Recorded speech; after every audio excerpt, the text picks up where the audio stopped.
Bonjour à vous, je suis heureuse de vous offrir aujourd'hui mon dernier livre, Le chemin de mon âme, en version audio. Belle écoute à vous. On peut renaître de sa souffrance. Aucune blessure n'est irréversible. On peut transformer ses blessures en force. Guillaume Musso. Il m'est arrivé d'en traverser des biens sombres et d'autres lumineux à souhait, l'un ne ressemblant jamais au précédent et ne laissant aucune continuité au suivant. Mais tous m'auront beaucoup appris. Ils m'auront appris que les épreuves de la vie ne sont pas là pour nous détruire, mais servent à nous faire grandir, dès lors que nous les prenons comme des leçons et non comme des coups de poignard. Mon enfance est une succession de cailloux, entresemés de quelques moments de bonheur, toujours trop rares à mon goût. Et pourtant, je n'ai jamais cessé de m'y accrocher, bien plus qu'aux rochers qui me barraient la route. Puissent ces écrits vous donner espoir, force et courage de regarder au-delà des nuages de vos vies et de ne jamais cesser d'y semer des graines d'amour. Et tu poursuivras ta route au milieu des intempéries. Oui, tu poursuivras ta route, et je sais que tu le feras, pour affronter tes problèmes, quels qu'ils soient. Si je partage tout ceci aujourd'hui avec vous, c'est que maintenant, j'ai un regard juste sur mon histoire. J'ai compris le chemin qui était le mien, la finalité de toutes ces épreuves en somme. Je demande pardon à l'enfant que j'étais, pour toutes ces années de souffrance innommables, où j'ai plus pensé à protéger ceux qui m'entouraient plutôt que moi-même. Et je remercie tout mon être d'avoir tenu bon et de n'avoir jamais rien lâché.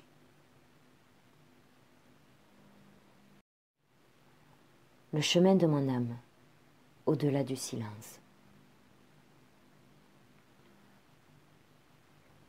Je suis née morte un jour de janvier 73. Évidemment, les médecins ont réussi à me faire pousser mon premier cri. Forcément, sinon je ne serais pas là en train de vous parler ou d'écrire ce livre. Aurais-je hésité à venir dans cette vie? J'en suis convaincue aujourd'hui. Mon père pleurait toujours lorsqu'il me racontait ma naissance, qui fut pour lui très éprouvante. J'ai passé la majeure partie de ma petite enfance chez mes grands-parents maternels. Ma mère commençant très tôt son travail et mon père étant souvent en déplacement, ils avaient préféré faire ainsi. J'ai passé auprès de ma mamette et de mon papette les plus belles années de mon enfance, baignées de beaucoup d'amour. J'étais une enfant solitaire, qui parlait aux animaux, aux arbres, à la lune, plus qu'aux humains. Aussi loin que je me souvienne, j'ai toujours perçu la magie de la vie. Je soignais les animaux, les végétaux avec mes mains. Je ressentais quand les gens étaient tristes, et je ressentais souvent ce qui allait se passer. Très sociable quand même, pleine de joie, espiègle, curieuse de tout, avec un caractère très affirmé, on ne me faisait pas faire ce que je n'avais pas envie de faire, ou que je trouvais non fondé, pas logique. Oh mon Dieu, rien n'a changé.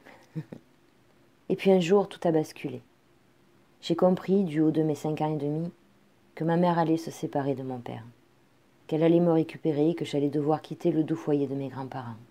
Premier sentiment d'impuissance. Lorsqu'on est enfant, on subit sans avoir le pouvoir de changer ou d'éviter quoi que ce soit. Ce sentiment-là est terrible pour un enfant. Le jour tant redouté arriva. Mon père rentrait de déplacement. Il y avait eu une grosse dispute entre maman et lui. Dispute à laquelle j'assistais à leur insu, planqué en haut des escaliers, en larmes. Ma mère quitta en trombe la maison, et moi je me suis précipitée dans les bras de mon papa. Nous étions tous les deux en pleurs. Je sentais bien sa détresse, et lui sentait bien la mienne aussi. Quelques instants après, les gendarmes sont arrivés, m'arrachant des bras de mon père, dans les cris et le chaos, pour me coller dans les bras d'un inconnu, qui, je ne le savais pas à ce moment-là, était le type pour lequel ma mère quittait mon père, celui qui commençait déjà à faire de ma vie un enfer. Malgré tout l'amour que j'avais pour ma mère, je lui en voulais terriblement de me priver de mon père, que j'aimais tant et que je voyais déjà si peu. Nous avons atterri le soir même chez des amis de ce type. Je refusais de manger. J'étais tombée dans un mutisme total, amorphe, les yeux et le cœur remplis de rage. Mon monde s'était brisé. J'aurais voulu mourir à ce moment-là. Quelques jours après, ils ont pris un appartement ensemble, à mon grand désespoir. Mon père, anéanti par la douleur, noyé dans le chagrin, partit loin de moi. Il était mon héros, mon papounet d'amour. Il me manquait terriblement. Je ne comprenais pas pourquoi il partait si loin de moi, pourquoi il m'abandonnait là, alors que j'avais tellement besoin de lui. Je ne voyais plus mes grands-parents, que j'adorais tant, que quelques heures par semaine. Quant à mon père, je ne le voyais qu'une semaine par an. Dur le changement de rythme. Je n'ai compris la fuite de mon père que bien plus tard. Sa douleur était trop forte. Ce n'est qu'après avoir eu cette compréhension que j'ai pu lui pardonner de m'avoir laissé là, seule. Les années qui ont suivi ont été difficiles. Le type pour lequel ma mère avait quitté mon père, que je nommerai l'autre, tout au long de cet ouvrage, était quelqu'un usant d'un autoritarisme débile, auquel je ne pouvais me résigner d'adhérer. J'entendais en permanence des « ta fille ceci, ta fille cela ». Forcément, je ne l'aimais pas. Lui qui avait pris la place de mon père auprès de ma mère, il était hors de question qu'il prenne sa place auprès de moi. La seule chose positive qu'il a apportée dans ma vie, c'est son chien, mon confident, celui à qui je confiais tous mes malheurs, et qui savait, sans un mot, réchauffer mon cœur et essuyer mes larmes. Comme s'il ne lui suffisait pas d'avoir pris la place de mon père dans la maison, il prenait un malin plaisir à me rabaisser en permanence, à me faire passer pour la pire des enfants, auprès de ma mère entre autres, sans compter les coups de ceinture quand je travaillais mal à l'école. Il me traitait comme une moins que rien en permanence. Il passait des heures interminables à me faire sa morale à 2 balles, en disant à ma mère de le laisser faire, qu'il fallait qu'il prenne sa place. Il fallait me dresser comme un chien. Non, tout ceci ne lui suffisait pas. Il m'a brisé pour mieux me dominer. Avait-il préparé ce qui allait suivre depuis le début? Mon véritable calvaire a commencé lorsque ma mère tomba enceinte de mon frère. Tout en me faisant sa morale à 2 balles, ce gros porc dégueulasse m'a caressé les jambes, remontant ses mains répugnantes de plus en plus haut, jour après jour, tout en me disant qu'il m'aimait et que c'était notre petit secret. Et surtout que si j'en parlais à ma mère, elle ne voudrait plus de moi et en mourrait, tout en guidant ma main peu à peu vers la partie la plus écœurante de son anatomie.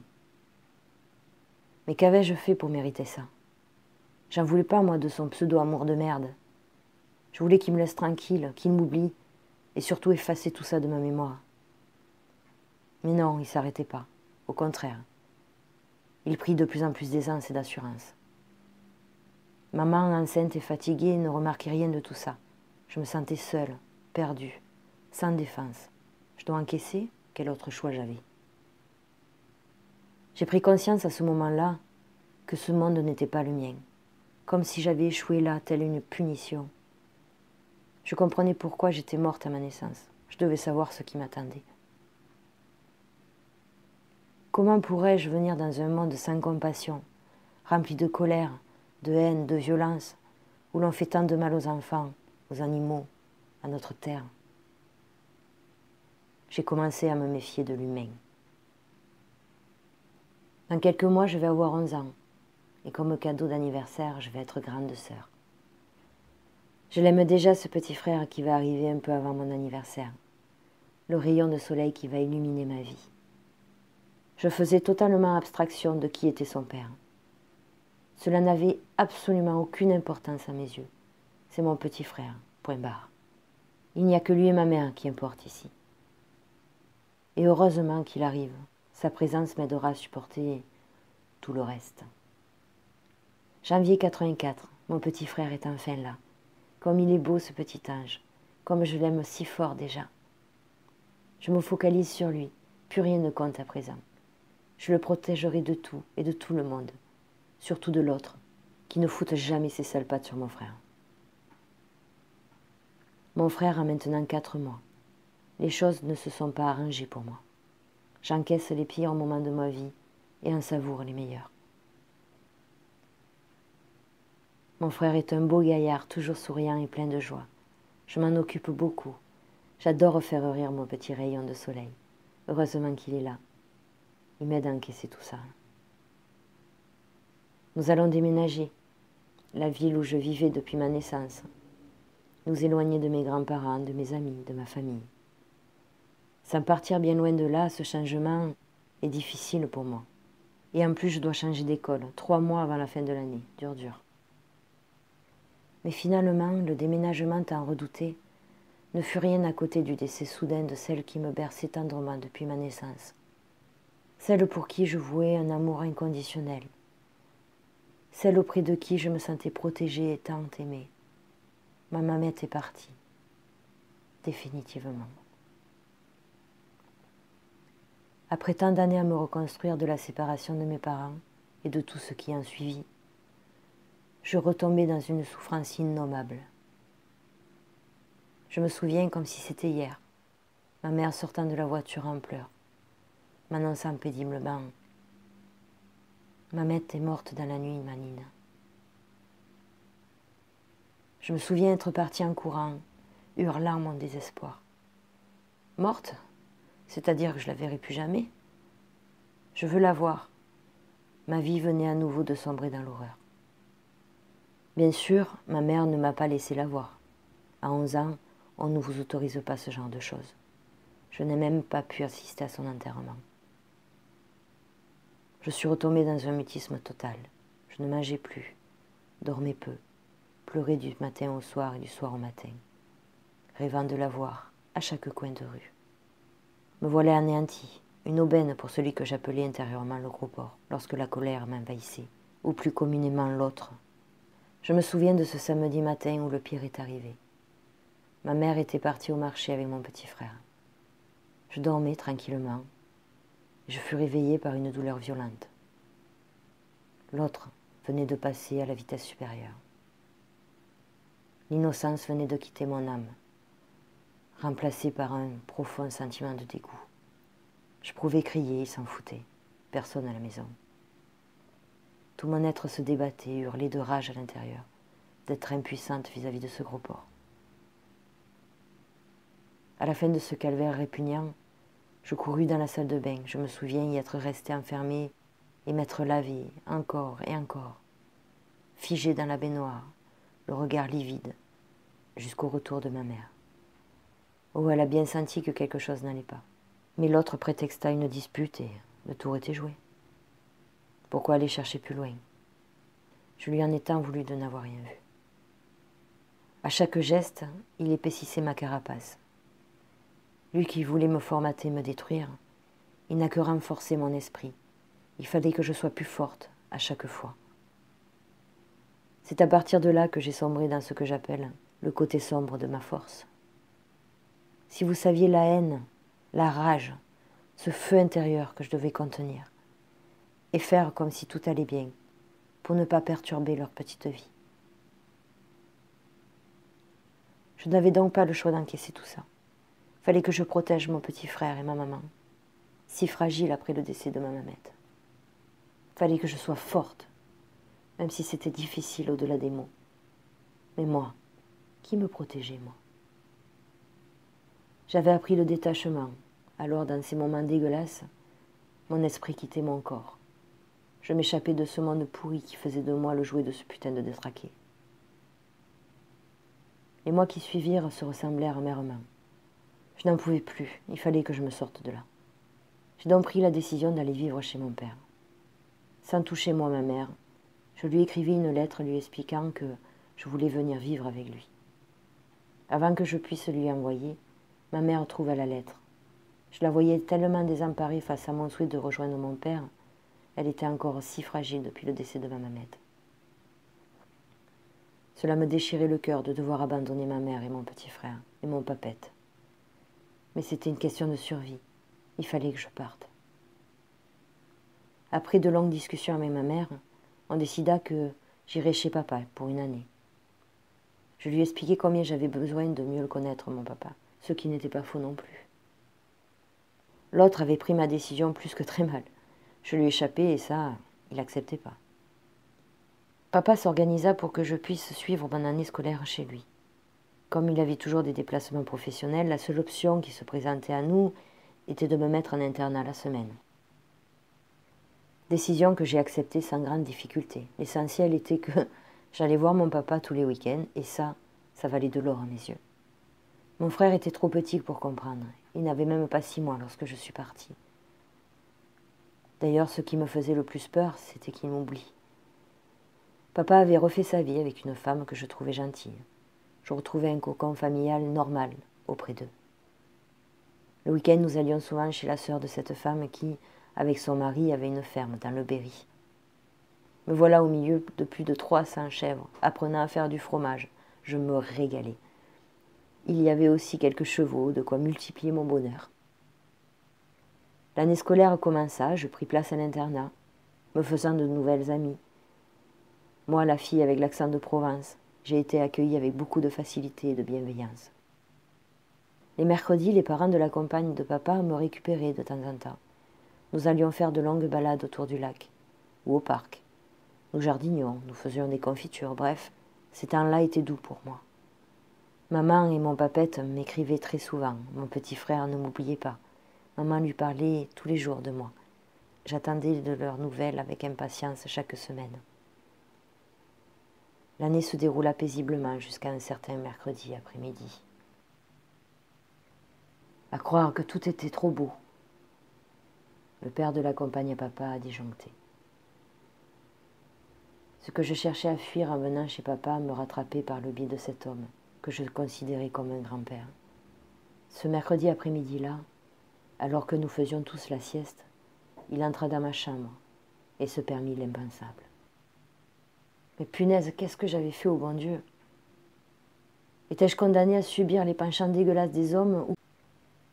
Totalement perdue, je ne savais plus que faire. Impossible d'en parler à qui que ce soit, je me sentais si sale, puis qui me croirait de toute façon. Je l'évitais au maximum, prétextant que je préférais rester à l'internat les mercredis avec mes amis. Voilà l'heure de mon retour chez ma mère. J'étais triste de quitter mon papa. Nous avions passé tellement de bons moments ensemble. Mais carcan pour carcan, je rentrais chez moi, le cœur gros de quitter papa, mais en même temps impatiente de retrouver mon petit frère, qui avait tant grandi, et ma maman, mon papette, mes amis. Ils m'avaient tous énormément manqué, enfin tous, sauf l'autre, forcément. Je me disais innocemment que l'autre me laisserait peut-être tranquille à présent. Mais il n'en était rien. Il allait au contraire me faire payer forcément mon année d'absence. Les années passèrent, je m'étais résignée à l'horreur. J'encaissais sans plus rien dire. Mais l'autre avait pris ses aises. Qui te croira, me disait-il. Dès que l'occasion se présentait, et elle se présentait bien trop souvent, il faisait de moi son vie de merde, l'objet de ses idées tordues. Ce corps souillé bien trop de fois dans lequel mon esprit était enfermé n'était plus le mien. J'ai encaissé tant de fois les délires de ce malade que je me demande aujourd'hui comment j'ai fait pour ne pas mettre fin à mes jours. C'est pas faute d'y avoir pensé sérieusement des milliers de fois. Même si j'étais forte au-delà des mots, même si j'essayais, en vain, de me protéger au maximum, chaque moment entre les mains de ce gros porc me détruisait à petit feu. En dedans, je m'en voulais terriblement. Je me détestais et détestais cette vie de merde. À quoi bon vivre pour vivre comme ça? Je me sentais si seule, enfermée dans ma tour de silence, tellement différente des gens qui m'entouraient. Mes relations amicales restaient superficielles. Je ne pouvais pas me confier à qui que ce soit. Il me fallait protéger ma mère et mon frère, les épargner de l'horreur que je vivais. Puis de toute façon, qui me croirait? Tant et si bien qu'au final, je me suis oubliée. Ceci dit, même s'il avait accès à mon corps, il n'aura jamais eu mon âme. Il aura sous-estimé la force présente en moi. Nous avons de nouveau déménagé. nous revenions vivre dans la ville où j'avais grandi. J'allais enfin pouvoir voir autant que je voudrais mon papette et mes grands-parents paternels que j'adorais aussi. L'autre changea de travail et dut faire des stages loin de la maison. Mais bon sang, quel bonheur de ne plus avoir à le croiser tous les jours. Un peu de répit s'amorçait. Lorsqu'il était en stage, nous nous retrouvions, ma mère, mon frère et moi, savourant chaque instant de ce bonheur à trois. J'étais plus détendue, plus épanouie, plus ouverte à la discussion avec ma mère, moins sauvage à ses yeux. Quelques mois plus tard, l'autre terminant sa formation, nous devions encore déménager. Nous n'étions jamais allés aussi loin. Ma mère s'occupa seule des détails du déménagement, de trouver un nouveau logement dans cette nouvelle ville, nichée au cœur du Luberon. J'allais avoir 15 ans lorsque nous sommes partis. Quitter mes amis, mon papette, mes grands-parents paternels, fut encore plus difficile. Notre nouvelle vie là-bas commençait. La rentrée scolaire me permit de me faire rapidement de nouveaux amis. Les choses à la maison ne s'arrangeaient pas pour autant, au contraire. Je continuais à subir les actes innommables de l'autre. Mais je grandissais et devenais de ce fait de moins en moins malléable. Les choses devenaient quant à elles de plus en plus compliquées, de plus en plus dures à vivre, autant dans la fréquence que dans le sadisme des actes. À 16 ans, j'ai rencontré mon premier amour. Nous étions fous, inséparables, insouciants. Nous nous sentions libres, invincibles, unis pour la vie. Pour respecter son anonymat, je le nommerai Sam. Sam était un garçon plein de vie, qui me faisait beaucoup rire, et ça manquait tellement à ma vie. Tout était plus léger à ses côtés. Le hic, c'est qu'à la maison, bien que cela fasse sourire ma mère de voir sa fille amoureuse, et enfin en vie, les choses sont devenues de plus en plus tendues et difficiles. L'autre avait compris que je lui échappais, et ça le mettait dans une rage folle. Je crois que, de toutes ces années pourries passées à servir de jouet à ce détraqué mental, celle-ci était la plus difficile. À chaque fois, ça devenait de plus en plus douloureux et violent. Je me sentais tellement sale. Il fallait que ça s'arrête.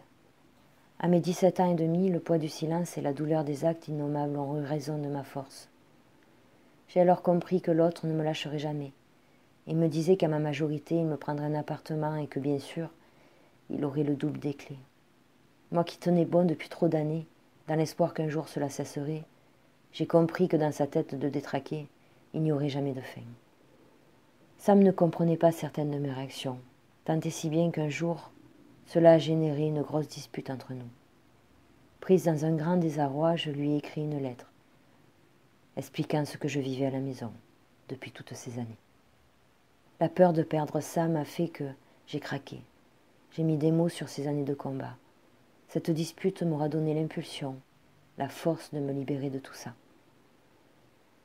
Bien sûr, à la lecture de ces horreurs, il en fit part de suite à ses parents. Leur réaction fut à la hauteur de leur grandeur. Ils sont venus me sortir de là, sans jugement aucun, avec beaucoup d'amour et de bienveillance. Toute ma vie, je leur en serai reconnaissante. Sam m'accompagna chez ma mère, afin que je lui dise toute la vérité. Quelle épreuve, mon Dieu! Ma mère était en bas de l'immeuble avec mon petit frère, l'autre en haut, dans l'appartement. Sam s'est avancé vers elle et lui a dit « Votre fille a quelque chose à vous dire. Ça ne peut plus durer. Il faut que vous sachiez ce qui se passe. » Dans un flot de larmes, dans un état second et le cœur serré, j'ai pris mon courage à deux mains et libéré à demi-mot ce que l'autre me faisait subir depuis des années. Elle se serait prise un coup de piano sur la tête que cela n'aurait pas été pire. Je m'en voulais tellement de la faire souffrir par mes mots. Je voyais le désarroi dans ses yeux et la peur dans son cœur. Mais il fallait que ça s'arrête. Ma vie en dépendait. Nous sommes tous les trois montés à l'appartement. J'avais demandé à Sam de rester devant la porte au cas où. Je pense que l'autre avait compris ce qui se passait. Il était blanc comme un linge, tourné en rond, les yeux livides. Je l'ai regardé droit dans les yeux et je lui ai dit, la rage dans la voix, « J'ai tout dit à maman. Sam et ses parents sont au courant aussi, c'est terminé. Je suis venue prendre mes affaires et je pars. Essaye de m'en empêcher qu'on rigole. Plus jamais tu ne poseras tes mains dégueulasses sur moi. Je te laisserai plus me faire du mal. Et ne t'avise surtout pas de faire du mal à ma mère ou à mon frère. J'étais morte de peur et en même temps blindée de courage. Les émotions exacerbées, déterminée comme jamais. Et je suis partie. Les parents de Sam m'ont accueilli sans aucune hésitation. Ils m'ont offert tout leur soutien et beaucoup d'amour, sans jugement aucun, horrifiée par ce que je vivais depuis trop d'années. Ma mère resta avec l'autre pendant 3 longs mois.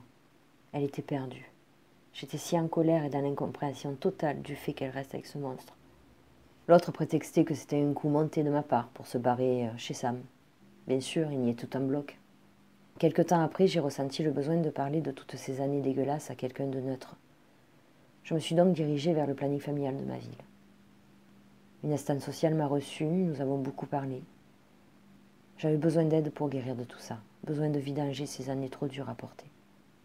Quelques heures après notre entretien, elle me téléphona et me dit « Céline, je sais que tu ne veux pas porter plainte pour ton petit frère et ta maman, mais tu es encore mineure et j'ai été obligée d'en référer au juge pour enfants. Il entame une procédure à l'encontre de celui que tu nommes l'autre. Tu n'es pas obligé de te joindre à cette procédure, mais sache qu'il pourrait faire du mal à ta maman et à ton petit frère. » À ces derniers mots, je lui ai répondu « On se rejoint à la gendarmerie. » Quelques instants après, ma mère arriva en voiture. Je lui expliqua tout ceci, et elle me répondit « Pardon ma fille d'avoir mis si longtemps à réagir. Je voulais le faire avouer. Il devient de plus en plus violent, j'ai compris. » Je tiens à remercier les gendarmes qui ont été, mais alors, formidables avec moi, par leur écoute et leur soutien. On peut les critiquer comme dans tous les métiers, il y a des gens bien et d'autres moins, mais certains sont extraordinaires. La plainte fut déposée. L'autre fut mis en garde à vue dès le lendemain matin.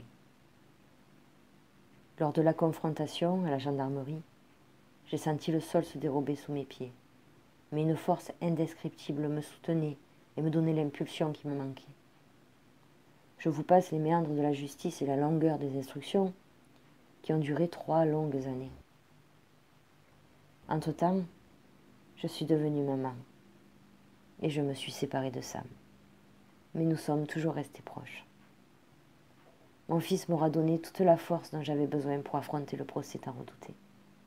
Redouté car il faudra que je raconte en détail ces longues années de dégoût, celles que je cherchais tant à effacer de ma mémoire. Le procès arriva enfin et dura 2 jours, plus que difficiles et interminables.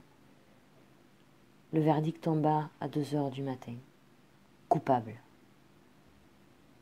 Oh, ne me parlez pas de victoire. Je ne considère pas ceci comme tel. Mais cela a eu une importance capitale pour ma guérison. Il fallait que je sois reconnue victime, moi qui me sentais tant coupable d'avoir vécu tout ça. Tout ceci aura eu raison de ma relation avec Sam. Lui autant adorable que volage, je supportais plus ses mensonges et ses sautes d'humeur. Moi qui ne m'étais pas respectée durant toutes ces années, il était devenu hors de question que je continue. J'ai élevé seul mon fils et repris ma vie en main. À partir de là, j'ai commencé à m'aimer, à me respecter. Rien n'avait plus d'importance que le bonheur de mon fils et le mien. Vous savez quoi? C'est pas comme ça que j'ai envie de vous raconter mon histoire. Bien sûr, c'est le début de l'histoire, mais l'histoire elle-même va bien au-delà de tout ce qui a pu être visible. Je préfère vous écrire avec le ton de mon âme.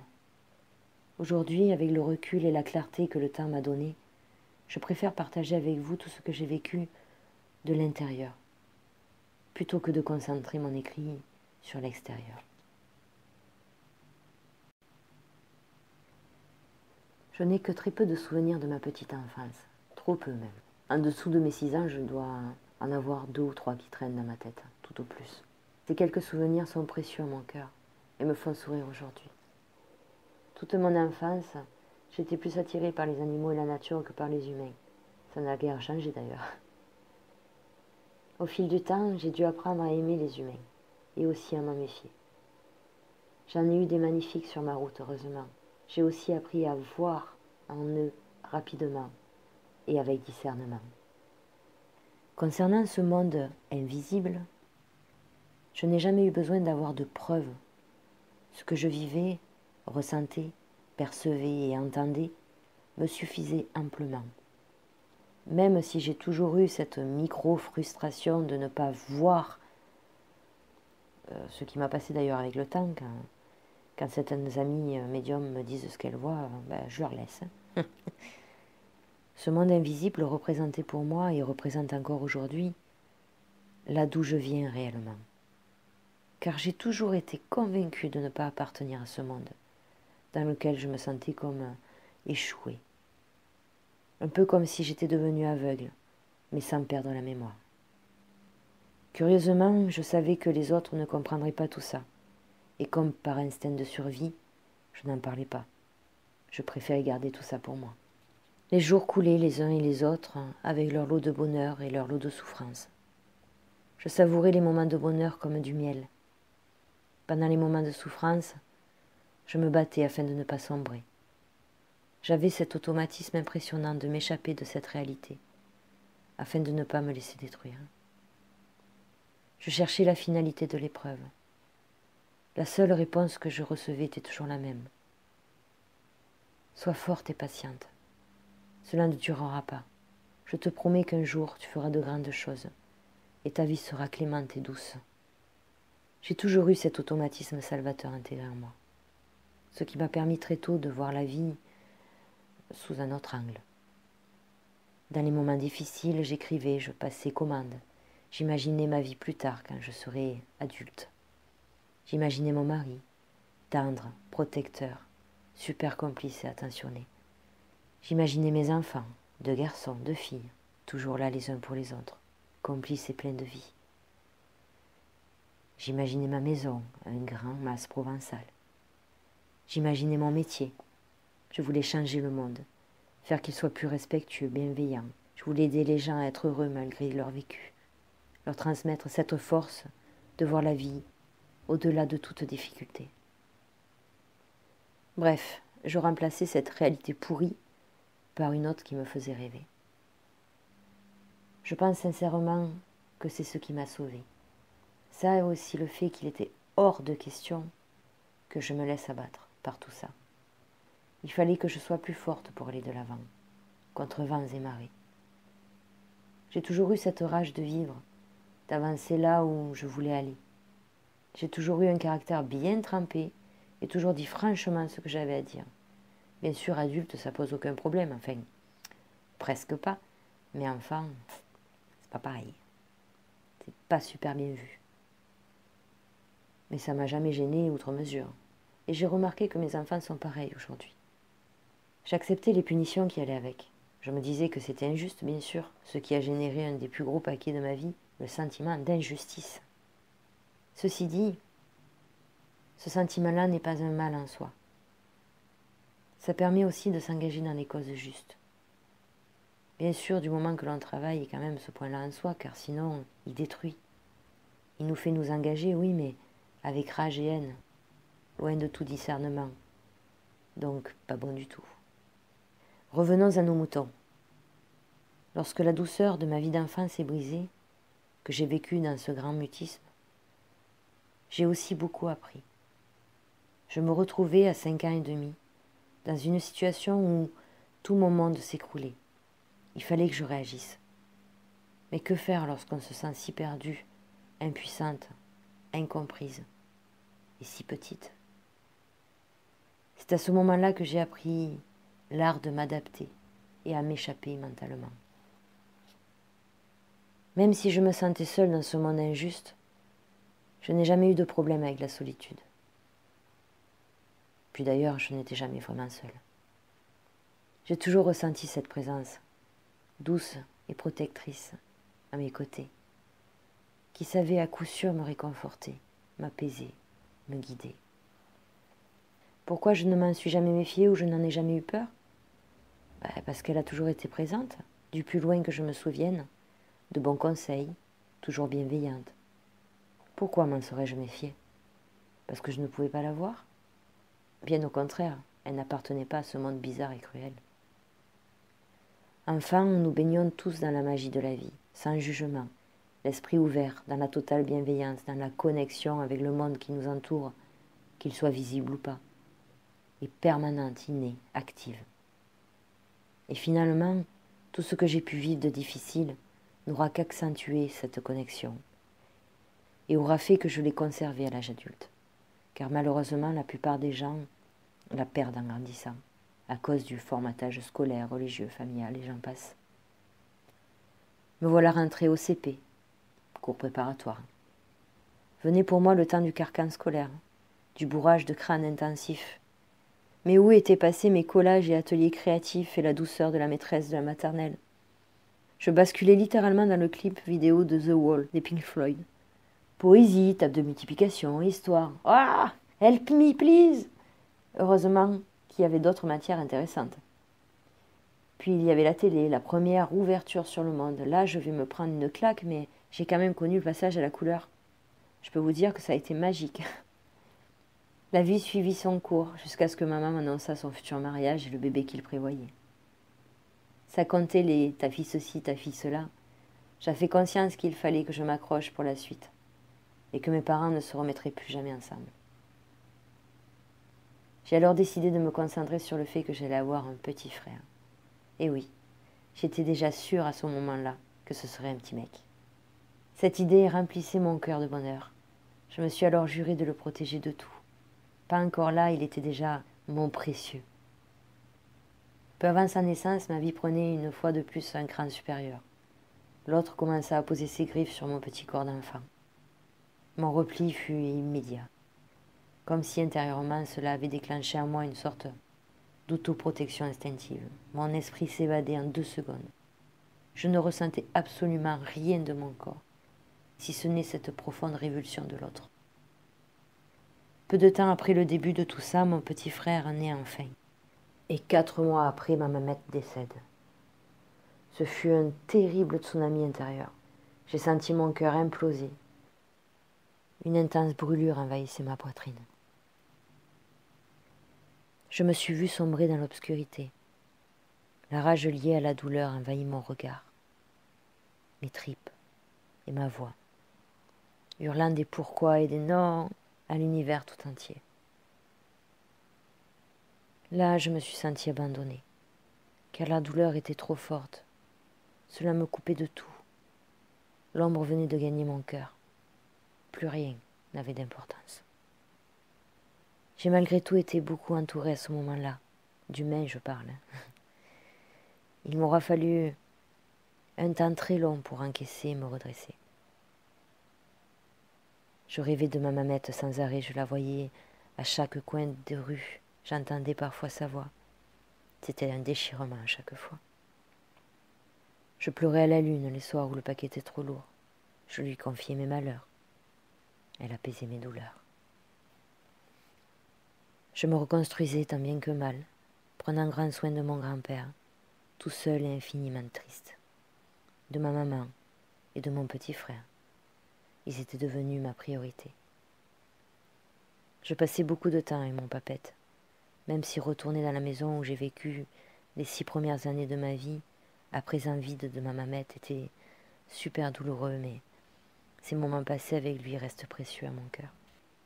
Mon papette était un homme altruiste, bienveillant, bourré d'humour et plein d'entrain, toujours souriant et là en cas de besoin. J'ai beaucoup appris à ses côtés. Que de bons souvenirs à cette époque, malgré le chaos intérieur et les épreuves de la vie. Et puis il y avait la médiathèque, mon QG, mon quartier général. Le moindre des temps libres, je le passais là-bas. Une source d'informations intarissable, où l'on pouvait aller et venir dans divers sujets au gré de nos envies. De quoi m'échapper et nourrir intensément mon esprit, afin de prendre des forces. C'était vraiment comme cela que je le voyais à l'époque. Il y avait aussi l'émission des frères Bogdanov, temps X, qui donnait à mon imagination des ouvertures énormes. Et puis pour finir, l'incontournable Star Wars. Oui, j'en parle ici, j'ose. D'ailleurs, aujourd'hui, on reprend beaucoup certaines expressions de ces films, pleines de sages paroles, qui sont venues apaiser mon cœur enragé à l'époque. C'est peut-être idiot, direz-vous, mais c'est réellement le cas. Je me revois encore essayer de faire bouger ma porte par la simple force de mon esprit comme Yoda. Non, s'il vous plaît, vous vous moquez pas. Je suis sûre que vous avez essayé aussi. J'ai compris beaucoup de choses en peu d'années. La plus importante, c'est que je suis maître de qui je suis à l'intérieur. Que rien d'extérieur ne peut me détruire. Que j'ai le pouvoir de tout transformer. Mais qu'il me faut apprendre, désapprendre et réapprendre, encore et encore. Je prenais chaque épreuve que la vie me mettait sur mon chemin comme un défi, une sorte d'examen de passage. Il fallait que je sois plus forte. Je me disais que si je vivais tout ça, c'est que plus tard, j'allais aider plein de gens et vivre de grandes choses. J'ai appris très tôt à être attentive aux signes que la vie m'envoyait, à faire confiance à mon intuition, à mes ressentis, même si je ne les comprenais pas toujours. Me voilà à présent dans les méandres de l'adolescence. Première amourette, première bande de copains. Pas première rébellion, car je me suis toujours rebellée, donc de ce côté-là, pas de nouveauté. Mes paquets étaient trop lourds à porter à cette époque. Mes 13-20 ans ont été une période assez compliquée. Trop de choses à gérer en moi et autour de moi. Même si le lien magique avec l'invisible est resté présent, je m'en suis éloignée. Je trouvais cette période de la vie trop injuste. La bataille avec l'ego fut rude. Même si j'avais conscience que tout ça avait une raison d'être, encaisser ce que l'autre me faisait endurer, autant physiquement que moralement, devenait de plus en plus difficile. Je priais pour que tout ça cesse. Mes prières restaient sans réponse. Mon esprit torturé n'avait plus la force de se battre contre ces immondices. C'est alors que commença mon combat intérieur. Et avec le recul, c'était normal, vu que je n'écoutais plus les messages que je recevais, car trop de colère en moi j'avais. Vers mes 16 ans, j'ai commencé à me tourner vers la magie de la terre, celle des 4 éléments en somme. J'ai trouvé à ce moment-là le soutien et l'apaisement que je ne trouvais plus dans les étoiles. Une autre phase initiatique commença alors, celle où on sort le nez de son nombril, pour avoir une vision plus large de la vie. Mais à 16 ans, après plus de 10 années de chaos, pas simple d'accepter l'enseignement. Difficile aussi de n'avoir personne à qui parler. Plus je m'éloignais de ce que je ressentais, de tout ce côté invisible, plus j'allais mal. À côté de tout ça, j'ai toujours été une enfant hyper sociable, un tempérament heureux, positif, à toute épreuve, toujours prête à rendre service, à faire rire et à aider mon prochain, toujours vouloir sauver le monde, mais avec trop de rage, ce qui m'aura valu beaucoup de déceptions. J'ai compris bien plus tard que les choses que l'on fait avec la colère ne donnent jamais de beaux résultats, ne mènent jamais bien loin et se retournent souvent contre soi. Heureusement que ce lien particulier avec tout ce qui est invisible ne s'est jamais vraiment coupé. Même si je leur en voulais de me laisser là, dans ce monde de fous, je ressentais leur présence, leur guidance. Le plus difficile à cet âge-là, c'est de n'avoir personne à qui parler de ce côté invisible. J'avais peur qu'on me croie folle, hein. Je risquais pas d'en parler. Mais le grand tout fait bien les choses. Lorsque j'ai fait la connaissance des parents de Sam, de sa famille, j'ai enfin pu voir ce qu'était une famille normale, saine, soudée et bienveillante. La maman de Sam était une femme qui s'intéressait beaucoup à l'ésotérisme. J'avais enfin quelqu'un avec qui parler de tout ça. Tout en gardant une certaine réserve, la vie m'avait appris à me méfier des gens et à ne pas me livrer trop et trop vite. J'aimais beaucoup le papa de Sam, que je considérais comme mon papa de cœur. Mon papou étant très loin, j'ai un peu transposé ce besoin de figure paternelle qui me manquait tant. Il a su me prouver que les hommes ne sont pas tous pourris, qu'il y en a des biens. Comme mon papa a su me le prouver aussi d'ailleurs. Sam et moi avons vécu ensemble quelques années de bonheur, entresemées de quelques séparations. Mais comme nous n'arrivions pas à nous quitter, nous revenions toujours l'un vers l'autre, un coup lui, un coup moi. J'avais pour Sam une dépendance affective très très forte. Puis un beau matin, il me chuchota au creux de l'oreille. « C'est le bon moment pour faire un bébé, qu'en penses-tu » Je dois avouer que malgré les petites embûches de notre histoire, ce fut pour moi le plus beau cadeau qu'il puisse me faire. Nous avons donc mis en route notre bébé d'amour. Nous avions trouvé un certain équilibre, et l'arrivée de ce petit ange comblait nos cœurs de bonheur. J'étais enceinte de 4 mois lorsque Sam termina son service militaire. Nous avions prévu de fêter ça en sortant avec quelques amis. Le soir venu, dès lors que je mis un pied dans la discothèque, j'ai eu un puissant sentiment que mon monde allait s'écrouler. Et je me suis malheureusement pas trompée. Quelques instants après, Sam alla dire bonjour à une fille, et je compris immédiatement ce qui se passait. Le week-end précédent, il avait rencontré cette fille, et il s'était passé quelque chose entre eux. Je sortis de la discothèque furieuse et en pleurs. Sam me rejoignit à dehors pour m'expliquer et s'excuser. Chose vaine à mes yeux. C'était pour moi une trahison de trop. La trahison de trop. Cette nuit-là fut terrible émotionnellement parlant. Une fois rentré chez moi, après plusieurs heures de ruminage mental, tombant de fatigue, je réussis à m'endormir. Vous connaissez cette sensation au réveil, pendant quelques secondes où tout va bien et que, dans la foulée, tout vous revient en mémoire, telle une violente claque. Ben voilà, le cœur déchiré, en 1000 morceaux, la tête polluée par ce sentiment de trahison, je savais plus que faire. J'avais envie de partir loin, très loin de lui. Mais voilà, ayant grandi loin de mon papa, je n'avais pas envie de faire subir ça à mon bébé. Il ne méritait pas ça. J'ai donc fait ce que j'ai toujours fait, quand je souffrais trop. J'ai pris un bloc de papier et j'ai vidangé ma douleur par l'écrit. Puis peu à peu, à force de vider tout ça, mon cœur s'allégeait, mon esprit se recentrait. Je décidai alors que rien ni personne ne me ferait plus souffrir. Je ne me laisserai plus jamais faire. Je ne serai plus jamais faible. Je vais mener ma vie telle que je le souhaite et faire en sorte que mon bébé soit le plus heureux du monde. Quelques jours plus tard, ma belle-sœur, la chérie du frère aîné de Sam, avec qui j'étais très proche, encore aujourd'hui d'ailleurs, m'offra une plante à souhait. C'était une espèce de champignon, style champignon noir chinois, là, baignant dans du thé. Je devais changer le thé tous les jours en répétant mes 3 vœux, jusqu'au jour où l'espèce de champignon se séparait en 2. J'avais donc noté mes 3 vœux sur mon bloc. Après y avoir posément réfléchi, je commandais à l'univers de trouver un homme qui m'aime sincèrement, complice, honnête, intègre et fidèle, avec qui j'aurai de belles discussions, attentionné et tendre, qui me rende heureuse, me soutienne et me protège, et qui soit un papa fabuleux pour mes enfants. Bref, avec qui je m'entende super bien, un homme digne de ce nom en somme, avec qui je serai sur la même longueur d'onde. Que je fasse un métier que j'aime, qui m'épanouisse, dans lequel je puisse rencontrer plein de belles personnes, qui me permettent de rendre ce monde meilleur tout en rendant les gens plus heureux. Et d'avoir une grande maison dans laquelle je pourrais recevoir tout ce que j'aime, et où tout le monde se sente bien, au calme, sans être loin de toute commodité. Un vieux mas provençal serait l'idéal.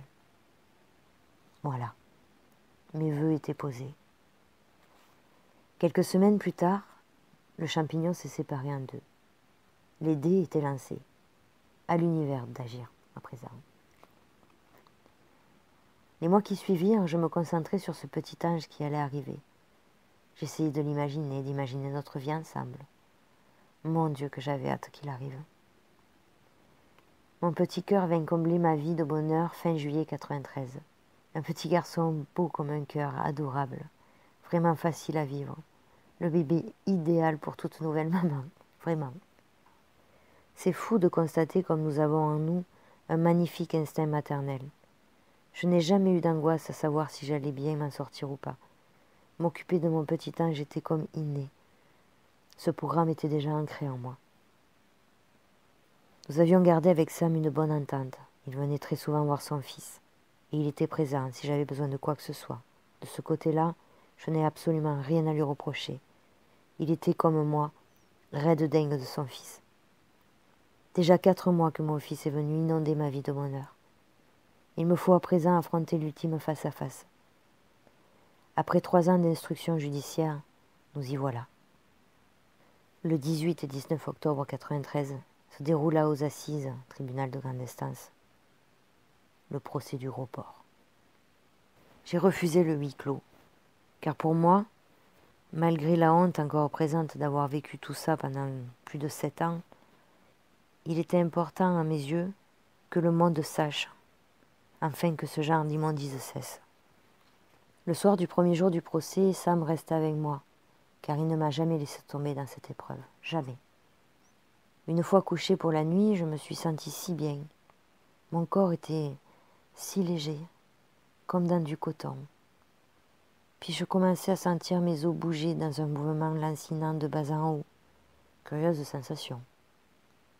Mais j'étais si bien, tellement bien, que je n'osais pas bouger. S'ensuivit une espèce de léger bourdonnement dans les oreilles, qui n'a rien à voir avec un acouphène. De là, je me suis sentie tellement légère, comme si tout mon corps s'élevait. Puis j'ai senti un truc bloquer mon dos. Alors j'ouvris les yeux. Et là, mais alors, ô stupeur, je vis mon corps allongé dans mon lit, mon fils dormant dans son berceau à côté, et Sam allongé à côté de moi, dormant aussi. De là, j'ai refermé les yeux et au moment de les réouvrir, j'ai senti comme un éclair dans les yeux, un flash douloureux.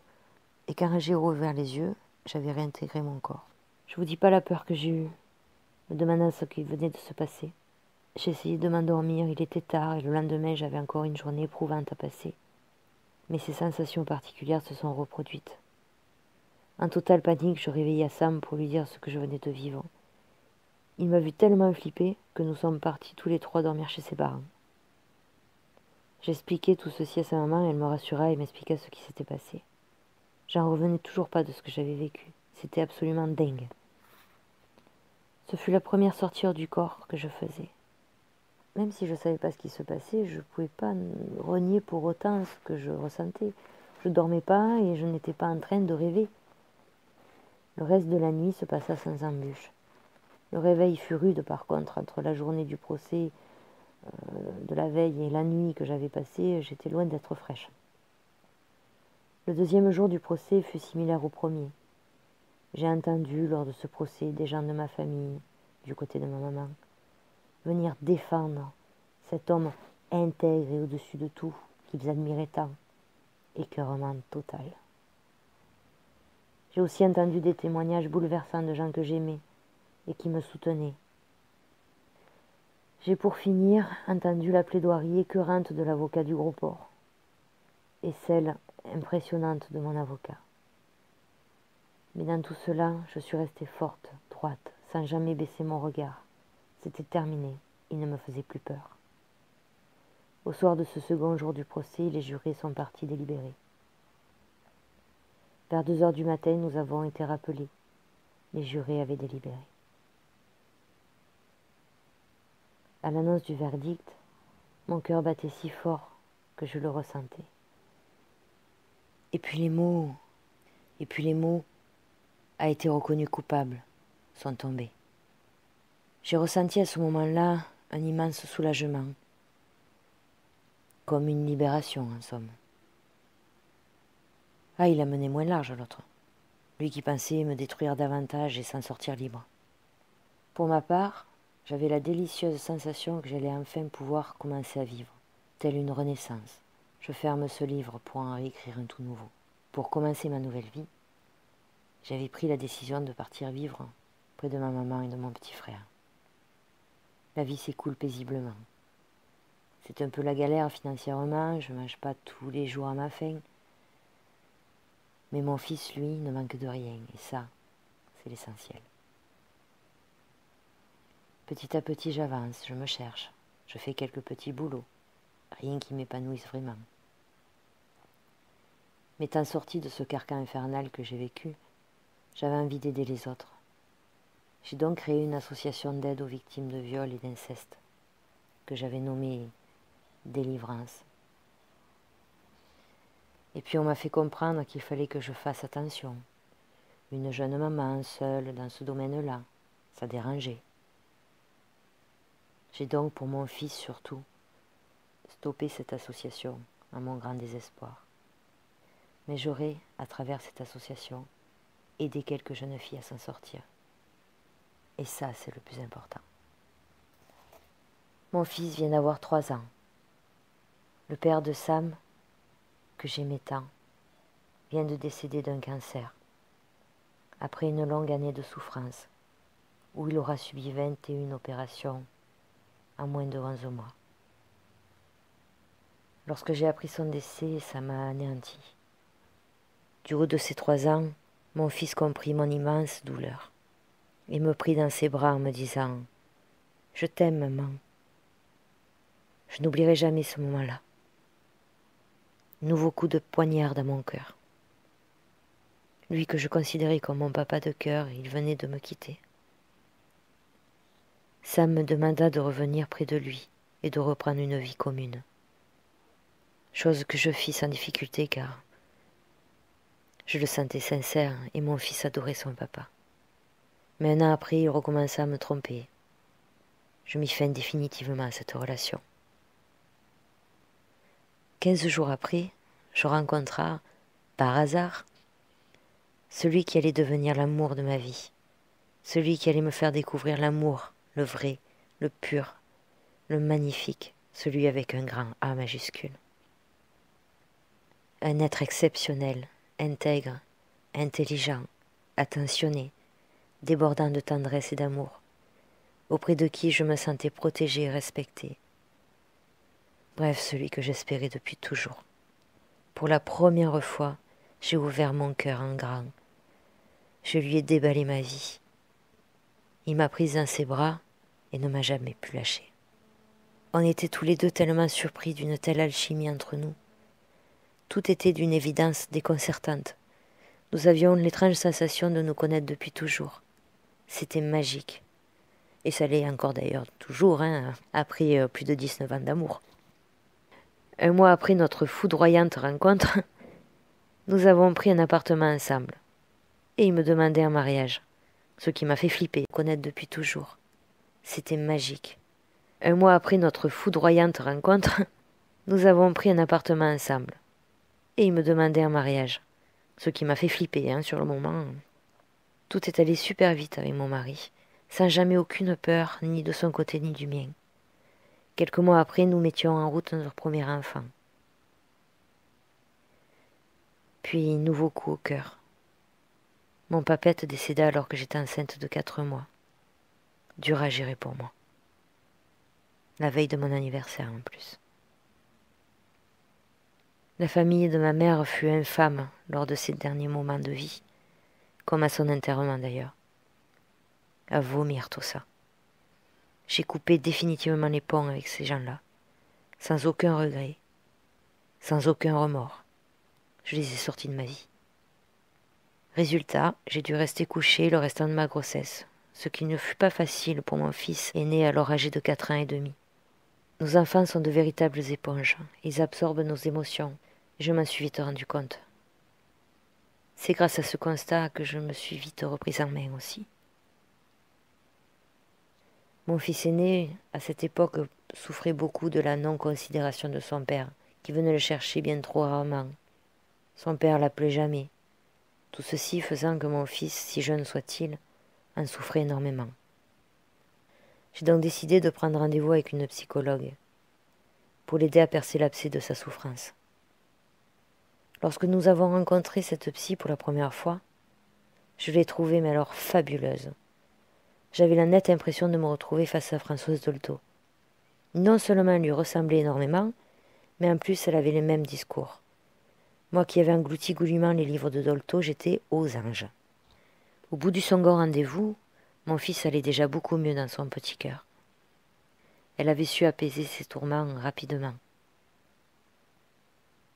Donc à l'issue de ce second rendez-vous, je lui ai dit « Je veux faire ce que vous faites, comment je dois m'y prendre ?» Elle m'a regardé en souriant, m'a donné quelques pistes et m'a proposé de me former à la psychothérapie.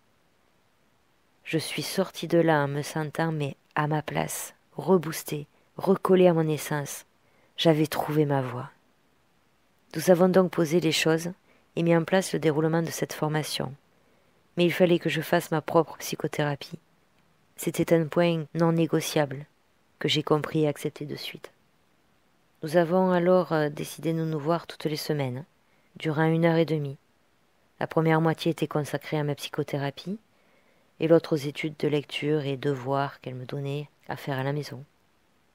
En parallèle, je suivais une formation à distance en psychologie de l'enfant, ainsi qu'un cursus de sophrologie.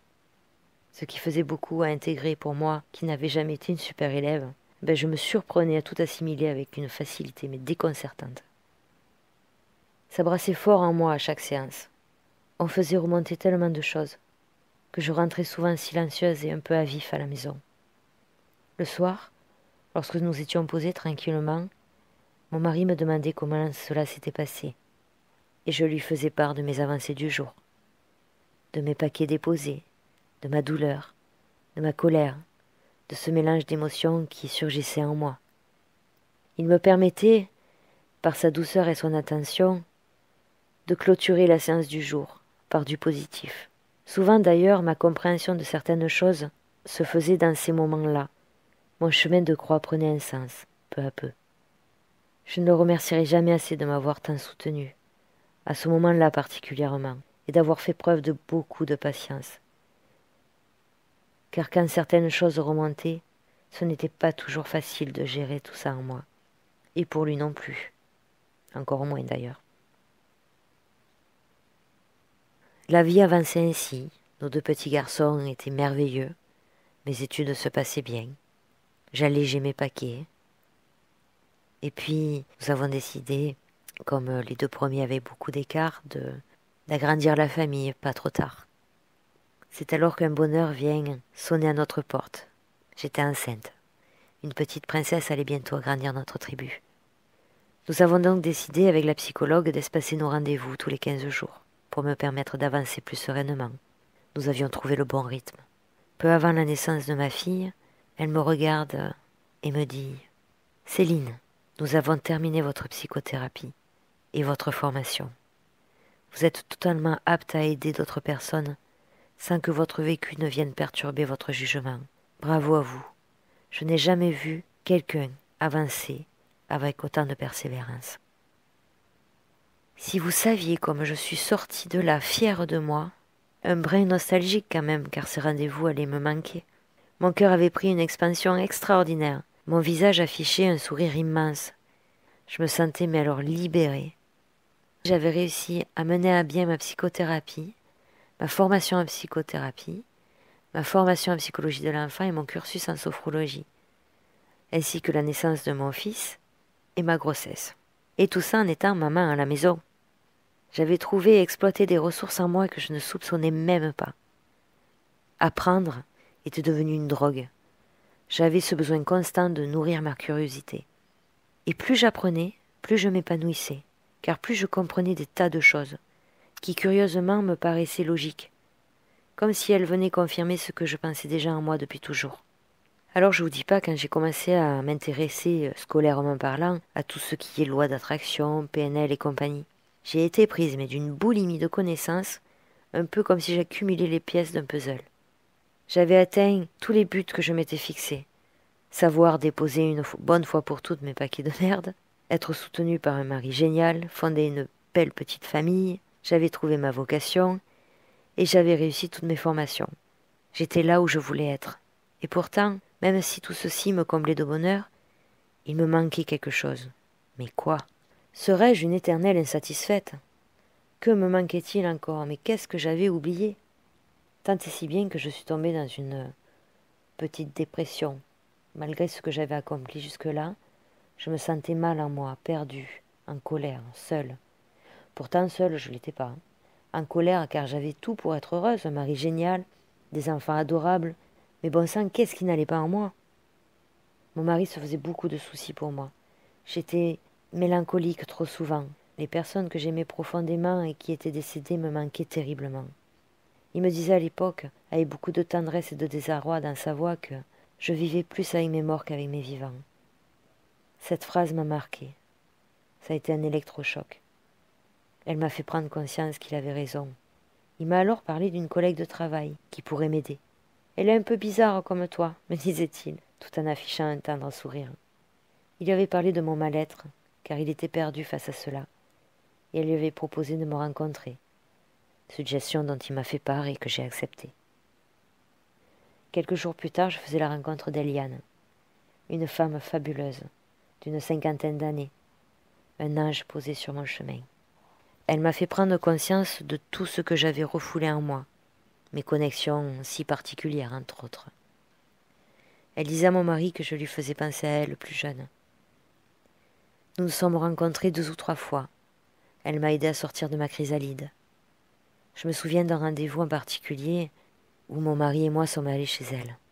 Elle m'a reçu dans sa pièce, m'a fait allonger sur ce petit lit et m'a guidé petit à petit à me reconnecter à mon âme. J'avais besoin de réponses. J'avais besoin de savoir si tous mes morts allaient bien, s'il y avait vraiment un ailleurs. Il me manquait tant. Elle m'a dit « Céline, je t'aiderais bien à aller les voir, mais j'ai peur que tu ne veuilles plus revenir. » Phrase qui m'a forcément fait peur. Du coup, je n'ai pas voulu. Elle m'a dit que j'aurais mes réponses dès lors que j'accepterais ces facettes un peu particulières de mon être. Cette séance m'a vraiment apaisée. Je me sentais plus seule et elle me comprenait. Elle savait sans avoir besoin de parler. J'ai compris que mon mal-être venait du fait que j'avais totalement étouffé ma reliance spirituelle. J'avais trahi celle que j'étais. J'avais perdu la foi. Il fallait que je me reconnecte à mon âme. Après être rentrée à la maison dans la soirée, nous parlions paisiblement et mon mari de tout ce qui s'était passé lorsque nous étions chez Eliane.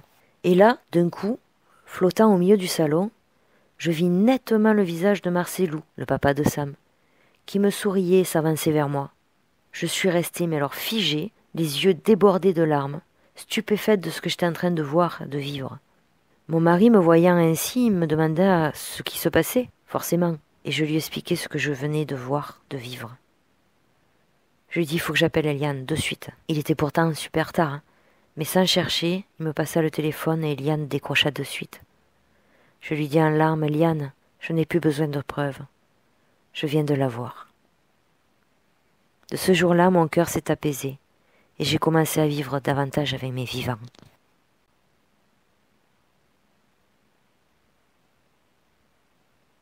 J'apprenais chaque jour davantage à me relier à mon essence, à vider les paquets du passé qui m'encombraient encore.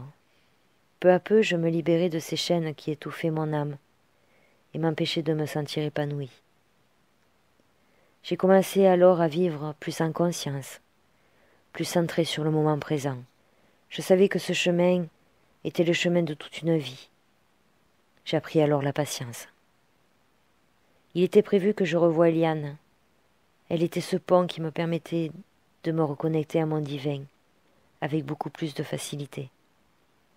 Quelques jours avant notre prochaine rencontre, mon mari m'appela pour m'annoncer qu'Eliane venait de décéder d'une rupture d'anévrisme. Encore un deuil à encaisser. Je lui serai éternellement reconnaissante pour tout ce qu'elle a pu m'apporter, humainement et spirituellement parlant. Son départ créa un immense vide dans ma vie. Elle que j'ai connue que trop peu et pourtant nous nous sentions si proches. J'avais compris à ses côtés que la mort n'était pas une fin en soi et que cela ne coupait aucun lien ni aucune communication. Je savais qu'elle continuerait à me guider du haut de ses étoiles. Il était impossible pour moi d'écrire ce livre sans lui rendre l'hommage qui lui est dû. Alors merci Eliane, pour tout, pour toi et pour nous. Je devais apprendre seule à présent. Je vous avoue que je me sentais un peu paumée dans toute cette mélasse spirituelle. Pourtant, au plus loin que je me souvienne, j'ai toujours eu cette connexion, que ce soit avec mes guides, avec mes morts, avec la nature. C'était tellement ancré en moi depuis mon plus jeune âge que je me demandais quelle serait la prochaine étape à ce sujet. Je captais depuis toujours ces énergies subtiles qui nous entourent. Je comprenais de manière innée certaines lois universelles. Enfin, j'ai compris ce qu'elles étaient bien plus tard, lorsque j'ai lu certains textes à ce sujet. Cela a fait en moi un bon sang, mais c'est bien sûr. Il était écrit noir sur blanc, ce qui me semblait évident depuis des années. Ce qui vient finalement conforter certaines de mes croyances et, par là même, me rassurer. Cette année-là, Internet fit son entrée dans ma vie. Une ouverture sur le monde et ce depuis mon PC. Moi qui étais une boulimique d'apprendre, ça venait combler ma soif de connaissances. Cela m'a aussi permis de connaître des gens fabuleux qui sont venus éclairer mon chemin. 2 ans passèrent paisiblement. tel un long fleuve tranquille. Ma vie bien remplie de maman m'occupait à temps complet, me laissant quand même du temps pour étudier. Je continuais mon chemin d'apprentissage. Je faisais le tri de tout ce que j'apprenais. Je conservais uniquement ce qui résonnait en moi. J'étais devenue beaucoup plus attentive aux signes que la vie mettait sur mon chemin. J'avais appris à me laisser guider. Après une longue réflexion, nous avons décidé de mettre en route bébé numéro 4. J'allais sur mes 30 ans, notre princesse allait sur ses 3 ans. Nous ne voulions pas trop d'écart entre nos enfants, puis j'avais quand même l'objectif de m'épanouir aussi professionnellement. Et comme par hasard, j'attendais de nouveau une petite fille, comme je l'avais souhaité lorsque j'étais enfant. 4 enfants, 2 garçons, 2 filles, dans l'ordre parfait. Je prenais alors conscience du pouvoir que j'avais à concrétiser mes rêves, ceux qui m'ont si bien tenu en vie durant les moments les plus difficiles de mon enfance. Notre petite puce arriva dans nos vies en mai 2003. J'avais 30 ans et 4 mois, et j'étais la maman la plus comblée de l'univers et au-delà. Même si avoir 4 enfants en bas âge était du sport de haut niveau, épuisant parfois, ce n'était rien à côté de ce bonheur immense qui illuminait notre vie. À l'arrivée de notre petite puce, ma belle-maman était venue m'aider. Elle était restée avec nous pendant un bon mois. D'ailleurs, il n'y avait qu'elle qui réussissait à calmer les douleurs désarmantes que sont les coliques du nourrisson. Ma poupée se calmait instantanément lorsque sa mamie la prenait et la posait sur elle. C'était, mais alors, magique. Je ne la remercierai jamais assez pour sa présence et son aide. Que de fous rires et de moments de grande complicité nous avons partagés. Nicole était la belle-maman la plus fabuleuse de la terre. Pourquoi était? À son retour chez elle, elle fut prise d'une violente douleur au ventre. S'ensuivirent divers examens. 3 semaines plus tard, le téléphone sonna. Beau-papa en larmes, nous apprenant qu'elle était atteinte d'un cancer foudroyant qui se généralisait à vitesse grand V. Il fallait que l'on ne tarde pas trop à aller la voir, si nous voulions lui dire au revoir. La terre s'effondra sous nos pieds. À une fraction de seconde, notre vie bascula dans l'horreur. Mon mari allait perdre sa maman, mes enfants allaient perdre leur mamie d'amour. Et moi j'allais perdre une belle maman que j'aimais par-dessus tout, tellement précieuse et importante à mon cœur. Nous étions dévastés de douleur et de chagrin. Elle qui me rappelait tant ma mamette, aimante, bienveillante, si douce et patiente, sans une once de méchanceté, le cœur sur la main, un exemple pour tout être de cette terre. Je souffrais tellement que j'étais incapable de soutenir mon mari dans cette terrible épreuve. Pourtant je m'y efforçais, mais en vain. Il a fallu aller lui dire au revoir, avant que cela soit trop tard. Il a fallu lui mentir, car son médecin refusait de lui dire qu'elle vivait ses derniers instants, pour, je cite, ne pas lui faire peur. Ce qui me mit dans une colère immense. Je ne comprenais pas comment on pouvait la priver de le savoir, comment on pouvait la priver de nous dire au revoir. Il a fallu prendre sur soi, faire bonne figure, lui dire « ça va aller ». Impossible pour moi. Après le dernier instant passé avec elle, nous avons quitté sa chambre. Et au moment de monter dans l'ascenseur, j'ai regardé mon mari, mon beau-père et mon beau-frère. Mon mari comprit ce que j'étais sur le point de faire. En une fraction de seconde, je fis demi-tour en courant vers sa chambre. Je me suis jetée dans ses bras. Je lui ai dit que je l'aimais très fort. Je pense qu'elle a compris à travers ces mots que c'était fini. Je n'arrivais plus à la lâcher. Je ne voulais plus la lâcher. Nous nous sommes serrés très fort, dit combien nous nous aimions. Je lui dis de ne pas avoir peur, que tout se passerait bien, et qu'on serait toujours là, ensemble. Elle décéda quelques jours plus tard. Même si je savais que son départ était proche, je pouvais m'y résigner. Elle était si importante dans ma vie, je n'arrivais pas à concevoir un avenir sans elle. S'ensuivit une longue période de vide dans mon cœur. L'incompréhension et la colère avaient pris place en moi. Pourquoi, bon sang, pourquoi la vie nous l'a enlevé? Tant bien que mal, je me suis concentrée sur mes enfants et sur mon mari. Je débordais d'amour pour eux, j'essayais de combler le manque. Autant le leur que le mien d'ailleurs. Nous étions déjà très proches tous, mais là c'était puissance 1000. Mais je n'avais plus le goût à rien d'autre. Je rejetais une fois de plus tout ce qui touchait au spirituel. Lorsque mes guides communiquaient, je leur disais de me foutre la paix avec leurs conneries.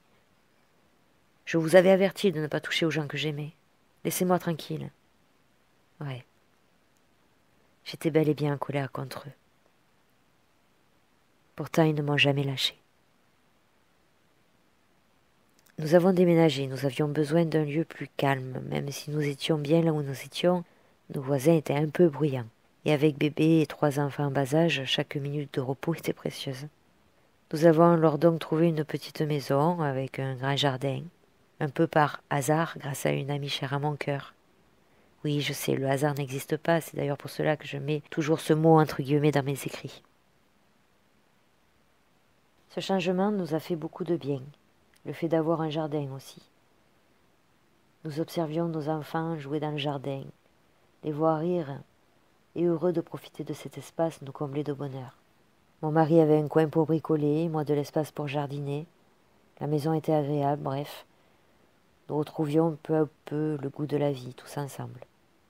J'ai reporté tout l'amour que j'avais pour belle-maman sur mon beau-papa.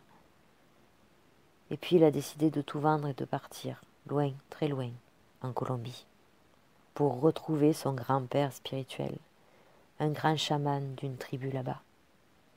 Truc totalement insensé pour moi à cette époque-là. Alors oui, j'ai pas compris. J'étais une fois de plus en colère, pour mon mari, pour mes enfants, pour moi, il nous abandonnait à mes yeux, rien de plus. Décidément, ce satané sentiment d'abandon me collait au corps. Je m'en suis donc détachée. Il voulait faire sa vie, grand bien lui fasse. Je m'en souciais plus, il m'avait déçu. Une bonne année s'écoula avant que je refasse surface. Il faut savoir donner du temps au temps. Je passais tout mon temps libre à surfer sur le net. Je reprenais goût à m'instruire. Je repris aussi mon travail. J'avais quelques clientes en psychothérapie et en sophrologie. Ça se passait bien. Je me suis intéressée à l'hypnose et me suis mise à écouter de la manière quotidienne des séances d'auto-hypnose. Et ça m'a procuré un bien fou. Lors de l'écoute de l'une d'entre elles, je suis partie.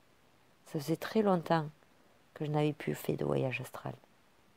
Tel un rappel à la source, je me suis reconnectée, une fois de plus, à mon essence. Plus j'acceptais ce côté spirituel, plus mon intuition s'affinait. Plus mes ressentis étaient justes, plus la communication avec mes guides et mes anges était facile. Je discutais d'ailleurs très souvent avec belle-maman, que j'entendais rire à chacune de mes bêtises. J'étais curieuse de tout ce que je vivais intérieurement parlant. Internet aidant, je fis diverses recherches. J'avais besoin de comprendre encore et encore. Curieusement, je tombais toujours par hasard sur un texte qui faisait résonance par rapport à ce que je vivais. À cette époque, j'ai commencé à recevoir, sans savoir par quel biais, une newsletter éditée par Bianca Gaia. J'y trouvais curieusement toujours mes réponses. Elle fut pour moi d'une guidance précieuse, encore aujourd'hui d'ailleurs. Il y a un an encore par hasard, j'ai fait la connaissance de Diane Leblanc, qui s'avère être celle qui écrivait sous le pseudo de Bianca Gaia. Je ne vous dis pas le choc que cela a été dans mon cœur lorsque j'ai fait le rapprochement. Elle fait aujourd'hui partie intégrante de ma vie. J'ai l'immense chance de l'avoir rencontrée pour de vrai et de l'avoir aujourd'hui dans ma vie comme amie. Lorsque les choses doivent être, c'est marrant de constater les chemins qu'elles empruntent pour venir à nous. Mais pas si vite.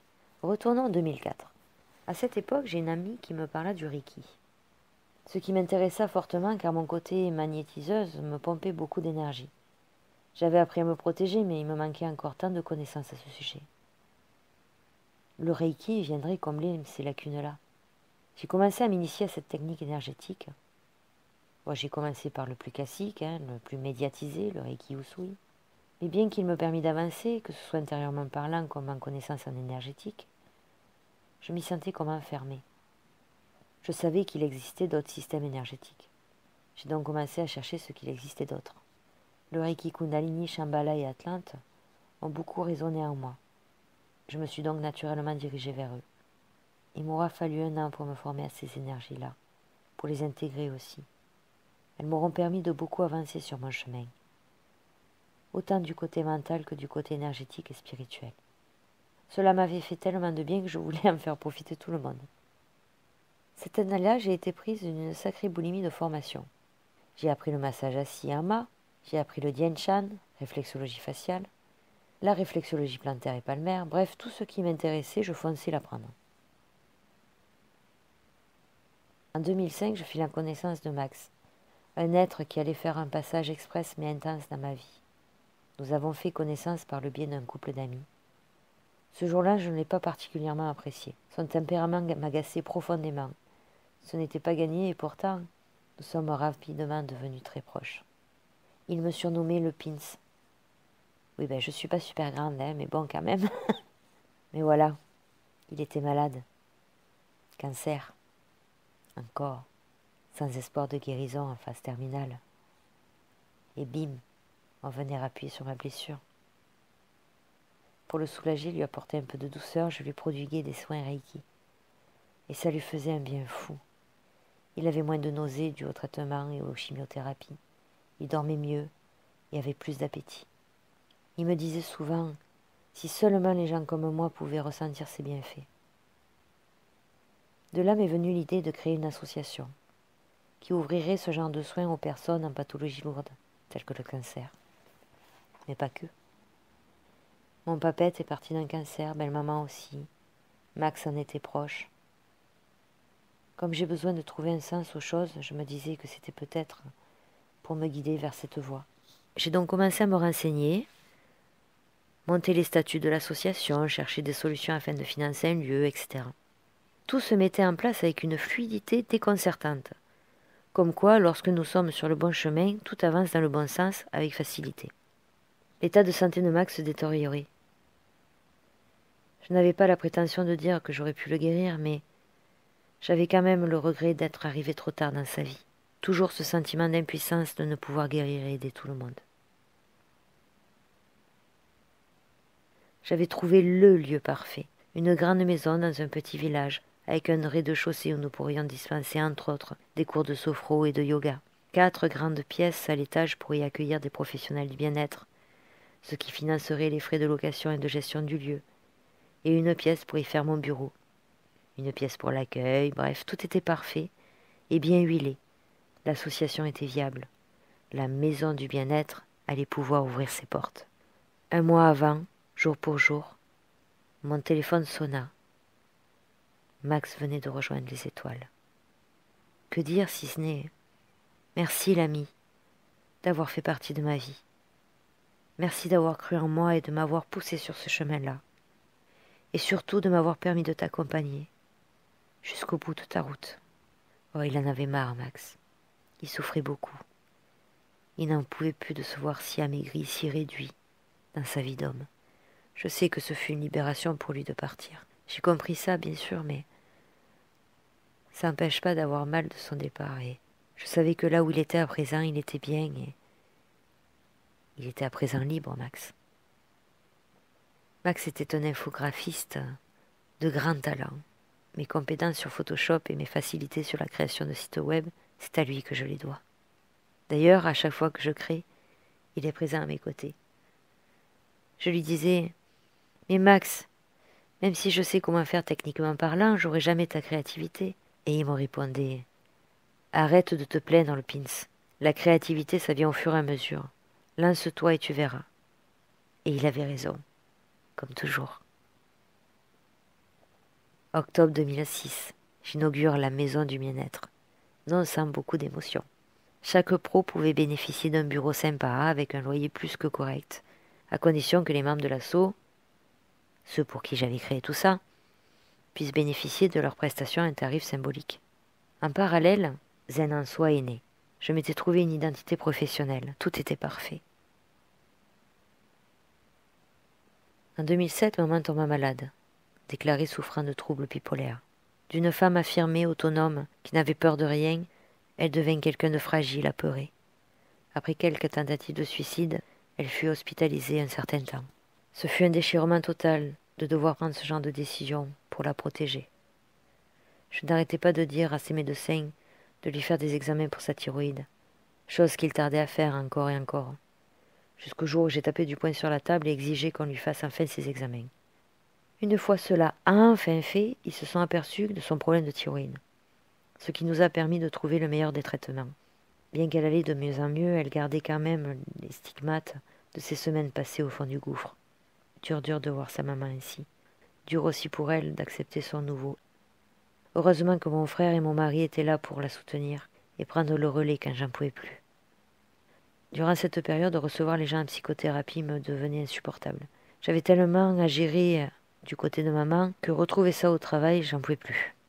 Mon mari m'offrit un moment de chouchoutage histoire de me changer les idées. Un soin de manucure avec pose d'ongles en gel. Je suis rentrée de là ressourcée en lui disant « Je veux faire ça.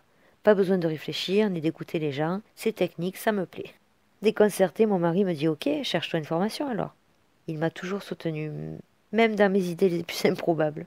Après quelques recherches, je trouve la formation parfaite à mes yeux. Quelques semaines plus tard, me voilà partie suivre cette formation. J'ai même appris à être formatrice en ce domaine, parce que finalement, ce qui me faisait vibrer, c'était surtout d'apprendre aux autres. J'ai donc exercé quelques semaines en tant que prothésiste ongulaire. Je me suis ensuite... et puis j'ai très vite basculé sur les formations. Ça a tellement bien fonctionné que toutes mes sessions étaient complètes. Maman allant de mieux en mieux, je me sentais de mieux en mieux. Elle avait retrouvé son autonomie et une certaine sérénité. La relation d'aide me manquait. Aider les gens à aller mieux, à poser leurs paquets, à avancer. L'un n'étant pas incompatible avec l'autre, je repris mes consultations et mes soins. Les jours passèrent et malgré les petites anicroches de la vie associative et administrative, tout se passait très bien, jusqu'à ce 22 septembre 2011, où en fin de journée le téléphone sonna dans mon bureau, alors que j'étais en train de fermer la porte. D'habitude, je laissais le répondeur prendre le relais, mais là, je ne sais pas pourquoi, j'ai réouvert et je suis allée répondre. « Madame Céline Alvarez ?»« Oui. »« Vous êtes bien la fille de monsieur Louis ?» Mon cœur venait de stopper net. Je poursuivis. « Non, je ne veux pas entendre ce que vous allez me dire. Pitié. »« Je suis navrée, madame. Votre papa a été retrouvé mort dans sa maison cet après-midi. Il a fait une crise cardiaque.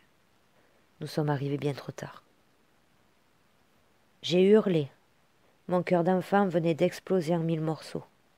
Une collègue qui se trouvait dans le bureau à côté du mien et qui m'a entendu hurler de douleur se précipita et prit le relais au téléphone. J'étais incapable de prononcer autre chose que « Non, papa, non ». Plié au sol d'une extrême souffrance, je n'entendais plus rien. Ma collègue prit les coordonnées du gendarme et raccrocha. Elle me prit dans ses bras et me serra très fort jusqu'à ce que, tant bien que mal, je retrouve mes esprits. J'étais totalement perdue, je ne savais pas ce que je devais faire. J'ai pris mon téléphone afin de rappeler le gendarme, savoir ce que je devais faire et comment allait se passer la suite. Je téléphonai ensuite, tant bien que mal, à mon mari et à mon fils aîné pour leur annoncer la terrible nouvelle. Je n'arrivais pas à joindre une de mes tatis, les sœurs de mon papa. Je lui laissa donc un message brouillon et plein de larmes sur son répondeur en la suppliant de me rappeler très vite. Je ne pensais pas qu'il soit possible de souffrir autant, eh bien, je me trompais.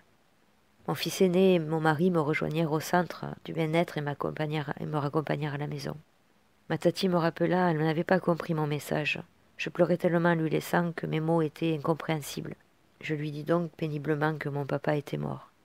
De là forcément le désarroi l'envahit aussi. Elle me rejoignit à la maison afin de nous organiser pour monter chez papa à plus de 600 km de chez moi.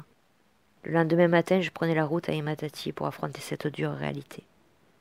Dès notre arrivée, après plus de 6 heures de route où tout vous passe par la tête, nous nous sommes rendus au commissariat où m'attendait le gendarme qui m'avait téléphoné.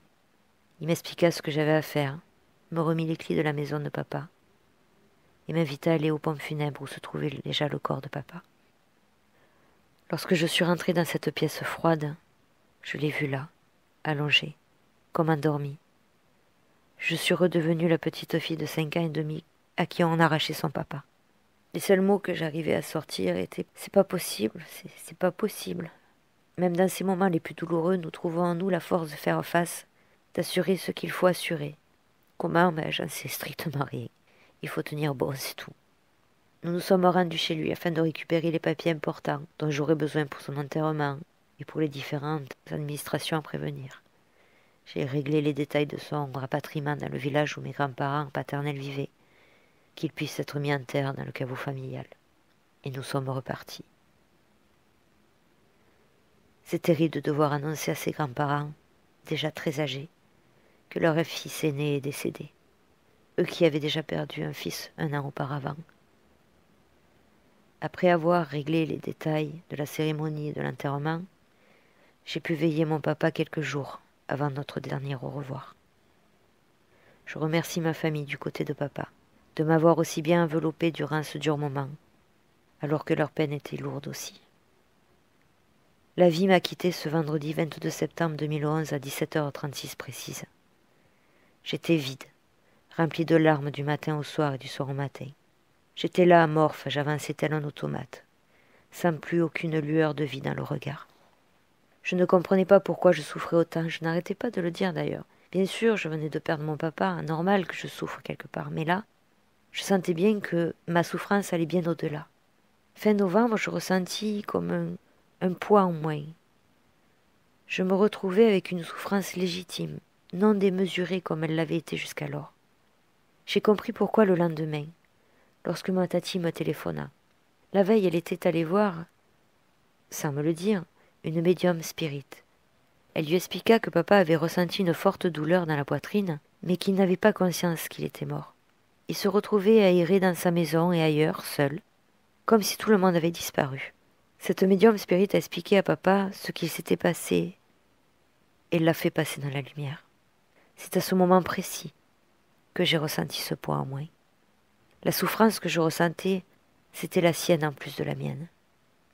Je comprenais mieux pourquoi je disais « je comprends pas pourquoi je souffre autant ». Mais je souffrais tellement que ça m'empêchait d'y voir plus clair. Début décembre, je dissous l'association et le centre de bien-être. Par respect pour mes clients, je n'étais plus en état de gérer quelque rendez-vous que ce soit, ni de m'occuper de l'association. J'avais besoin de faire mon deuil, de me reconstruire. Encore. Début février, je suis allée voir cette médium spirit qu'avait vu ma tati, au mois de novembre. Bien sûr, sans lui dire qui j'étais, j'ai juste donné mon prénom. Dans ce domaine-là, comme en général d'ailleurs, je suis ouverte, mais je reste méfiante. J'ai pu parler à papa. Elle me l'a de suite décrit avec beaucoup de justesse. Il n'y avait pas que lui, elle m'a dit qu'il y avait beaucoup de monde autour de moi. Elle m'a aussi appris certaines choses à mon sujet, enfin, au sujet de mon âme. Elle me dit « Mais Céline, vous cherchez du travail ?» Je lui réponds que oui, je cherchais un boulot où je n'aurais pas à réfléchir, juste à sourire, dans la restauration ou en boulangerie, ce serait parfait. Et là, elle me regarde et elle me dit « Votre papa est drôlement agacé, là. Il dit que vous êtes thérapeute et que vous resterez thérapeute. Qu'il faut que vous vous bougiez, que lui est bien que si vous êtes heureuse. Il aime rire, votre papa, alors faites-le rire. » Je vous dis pas ma tête, hein. Passez-moi l'expression, mais pour du coup de pied au cul, c'est du coup de pied au cul. Le lendemain, j'ai pris rendez-vous avec une amie kinésiologue. J'avais besoin d'aide, il fallait que je me reprenne en main. Surtout pour mes enfants et mon mari, pour papa et pour tous ceux qui m'aimaient. Et puis pour moi, bien sûr. Quelques jours plus tard, lors de ce rendez-vous, mon ami me dit en fin de consultation « Céline, je dois te poser la question suivante. Qu'est-ce que le décès de ton papa t'a apporté ?» Je la regarda d'un regard plus noir que noir et je lui répondis « Rien, t'as de la chance d'être une amie. Je reste sauve dans ma réponse. » Elle me regarda avec un sourire bienveillant et me dit « Je savais que tu allais me répondre ça.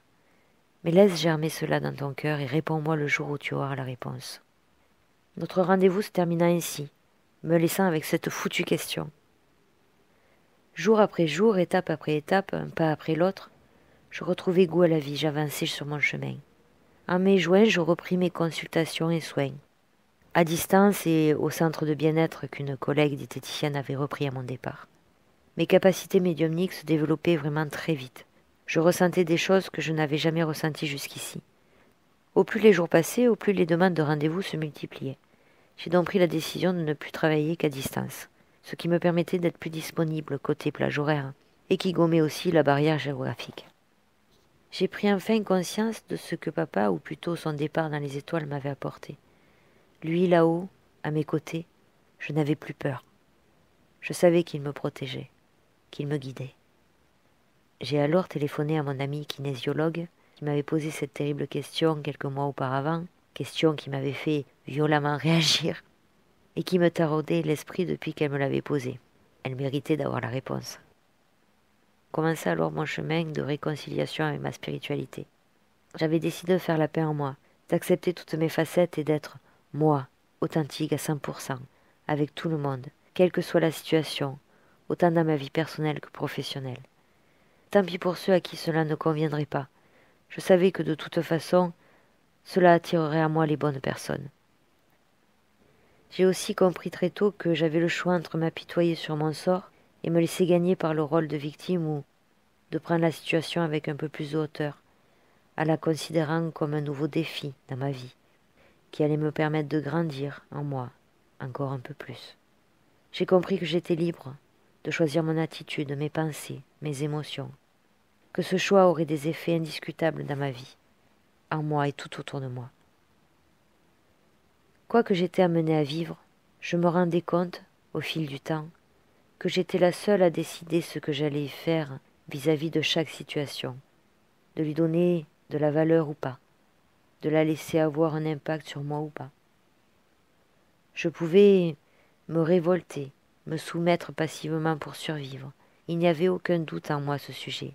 Cette liberté de choix m'était essentielle, voire vitale, et ça, personne ne pouvait me la voler.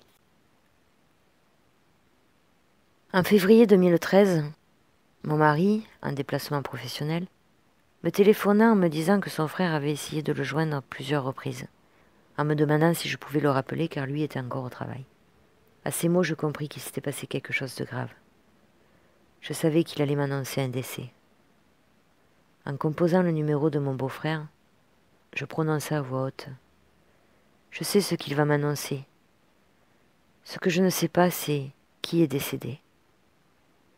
Dans la seconde qui a suivi ma question, j'entendis la voix de mon beau-père me disant « Le père ». Mon cœur s'effondra à l'écoute de ces mots. C'était la première fois que j'entendais de manière claire et audible, et hors de ma tête, comme s'il était à côté de moi. Lorsque mon beau-frère décrocha, je lui dis de suite « Je sais pourquoi tu as essayé de joindre ton frère. Que s'est-il passé ?» Il me dit que le père était décédé d'un accident de voiture, qu'il n'avait pas tous les détails, mais qu'il serait sorti de la route et tombé dans un ravin. Après ces mots, j'ai dû annoncer la terrible nouvelle à mon mari. Il était dévasté, forcément, il se retrouvait orphelin à présent. Mon mari était rempli d'effroi à l'idée que son papa se soit vu mourir en tombant d'un ravin. Le soir même, j'expliquai à mon mari mon ressenti vis-à-vis de l'accident. Pour moi, il n'était pas tombé dans un ravin. J'avais un « oh merde » en tête et puis plus rien. Bien sûr, la douleur bien trop présente, il n'a pas voulu me croire. Ça n'était pas le bon moment pour lui exprimer cela. Je me suis sentie maladroite et pourtant il fallait que je lui dise que son papa n'avait pas souffert. Le lendemain, mon mari me rappela et me dit « Tu avais raison, il n'est pas tombé d'un ravin. Il y a un pneu qui a éclaté, il a perdu le contrôle du véhicule et il est décédé sur le coup. » Oh, je n'éprouvais aucune satisfaction à avoir raison. J'avais juste ces images en tête qu'il fallait que je lui transmette. Probablement que son père voulait apaiser son effroi. Beau-papa était venu passer quelques jours à la maison 3 mois auparavant, comme s'il pressentait son départ pour les étoiles. Cela faisait plusieurs années que nous ne l'avions pas vu, depuis son départ pour la Colombie en fait. Après avoir vécu quelques années en Colombie, il s'était installé au Mexique, dans un petit village de pêcheurs, où il écoulait des jours heureux. Il me rapporta un calendrier maya fait en bois, artisanalement. Il me raconta longuement ses rencontres avec les peuples indigènes et son grand-père spirituel chaman. Il me disait combien il faudrait qu'il me présente à lui, car il lui avait parlé de moi et que je savais pourquoi il le fallait. Mais j'étais beaucoup trop en colère envers lui d'être parti si loin de nous que je refusais tout propos à ce sujet. Je n'ai donc pas compris de suite, ce n'est qu'après son décès que j'ai compris pourquoi. Il voulait me guider sur ce chemin car il savait qu'en moi germait la graine chamanique. Il connaissait l'histoire de nos âmes. Mon mari éprouva le besoin de partir au Mexique pour jeter les cendres de son père dans la mer, car telles étaient ses dernières volontés. De plus, il devait récupérer ses quelques affaires et régler les papiers sur place. Le hic, c'est qu'il nous fallait 1500 € pour pouvoir partir. Nous ne savions pas comment faire pour réunir cette somme rapidement. Le lendemain, mon mari en parla à son supérieur hiérarchique au travail. Comme un don du ciel, ce dernier débloqua une enveloppe de 1500 € en lui disant que nous les rembourserions petit à petit. Quelques jours plus tard, nous avons appris que cette somme nous avait été offerte par le comité d'entreprise de mon mari. Je n'ai aucun doute sur la provenance de cette synchronicité. Je dirais simplement « Merci là-haut ». Nous avons donc pu préparer notre voyage pour le Mexique fin avril. Les amis de beau-papa étaient prévenus et nous attendaient tous avec impatience. Une amie médium me dit à ce moment-là que je devrais travailler, entre guillemets, mes vies passées avant de partir, que c'était important, sans pour autant me dire pourquoi. J'ai donc pris contact avec une femme adorable qui travaillait dans ce domaine. Lors de notre rendez-vous, nous avons fait sortir différentes vies passées. Puis nous avons mis le doigt sur celle du Mexique, et tout a pris un sens. J'étais une enfant maya, élevée pour le sacrifice aux dieux. Les sacrifices d'enfants ne servaient pas seulement d'offrande aux dieux. Plus purs que les adultes, ils étaient considérés comme des ambassadeurs de l'au-delà.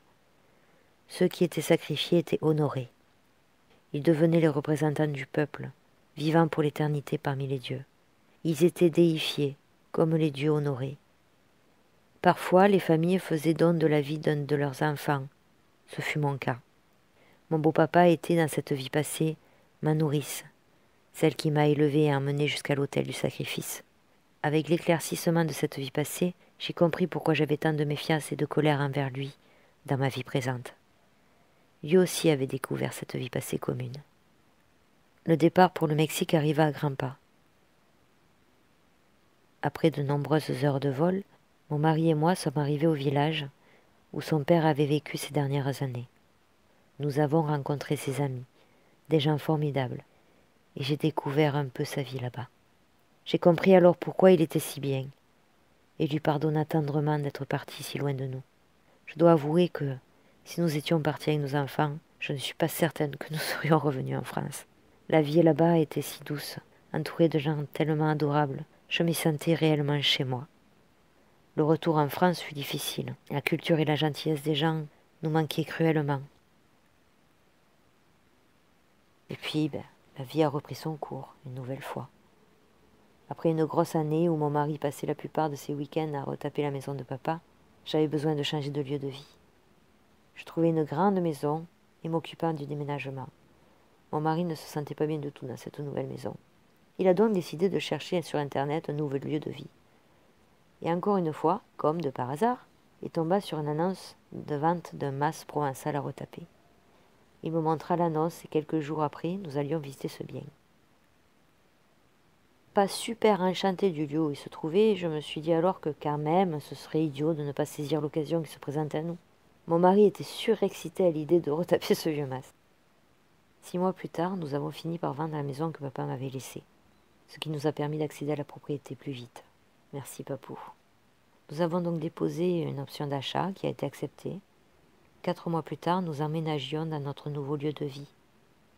Cela fait aujourd'hui presque 4 ans que nous vivons là. Les travaux du mas avancent bien. Lorsque je regarde en arrière, hormis les douleurs qui ont parsemé ma vie, je ne peux que constater que les 3 vœux que j'avais faits lorsque mon fils était bébé ont été plus que comblés. En ce début d'année, j'ai déposé mon armure de guerrière. J'ai endossé mes habits lumineux de gardienne. Que cela change-t-il? Mais absolument tout. Je ne suis plus dans la lutte avec la rage au ventre. Je ne suis plus dans la colère face à l'injustice. Je ne nourris plus mon loup noir. Je me concentre sur mon loup blanc et le nourris avec amour et bienveillance. Vous ne connaissez pas l'histoire du loup blanc et du loup noir? Ah, c'est une magnifique légende amérindienne qui a marqué ma vie. Allez, je vous la partage.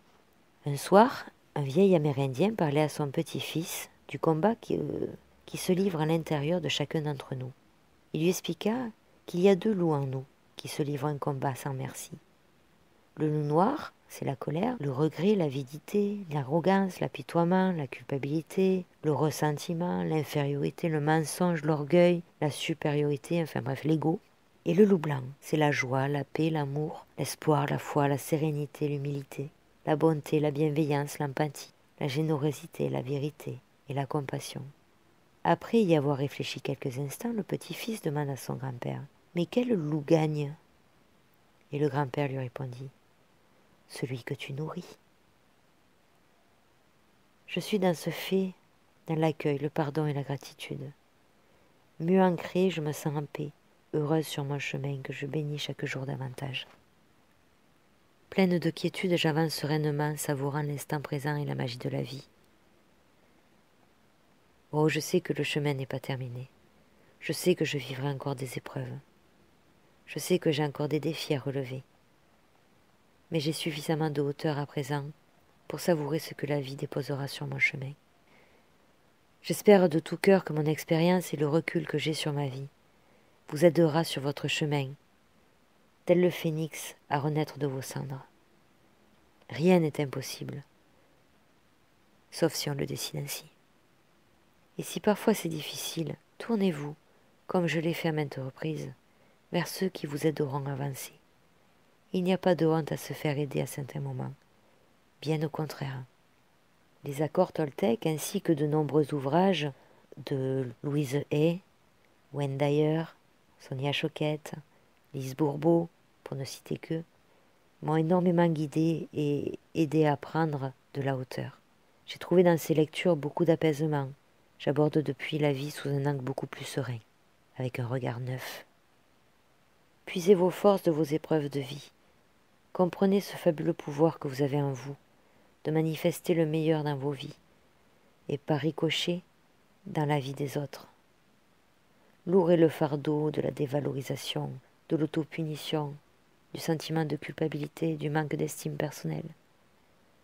On vous a peut-être inculqué, comme à beaucoup d'entre nous, la fausse croyance qu'il n'est pas correct de s'aimer soi-même.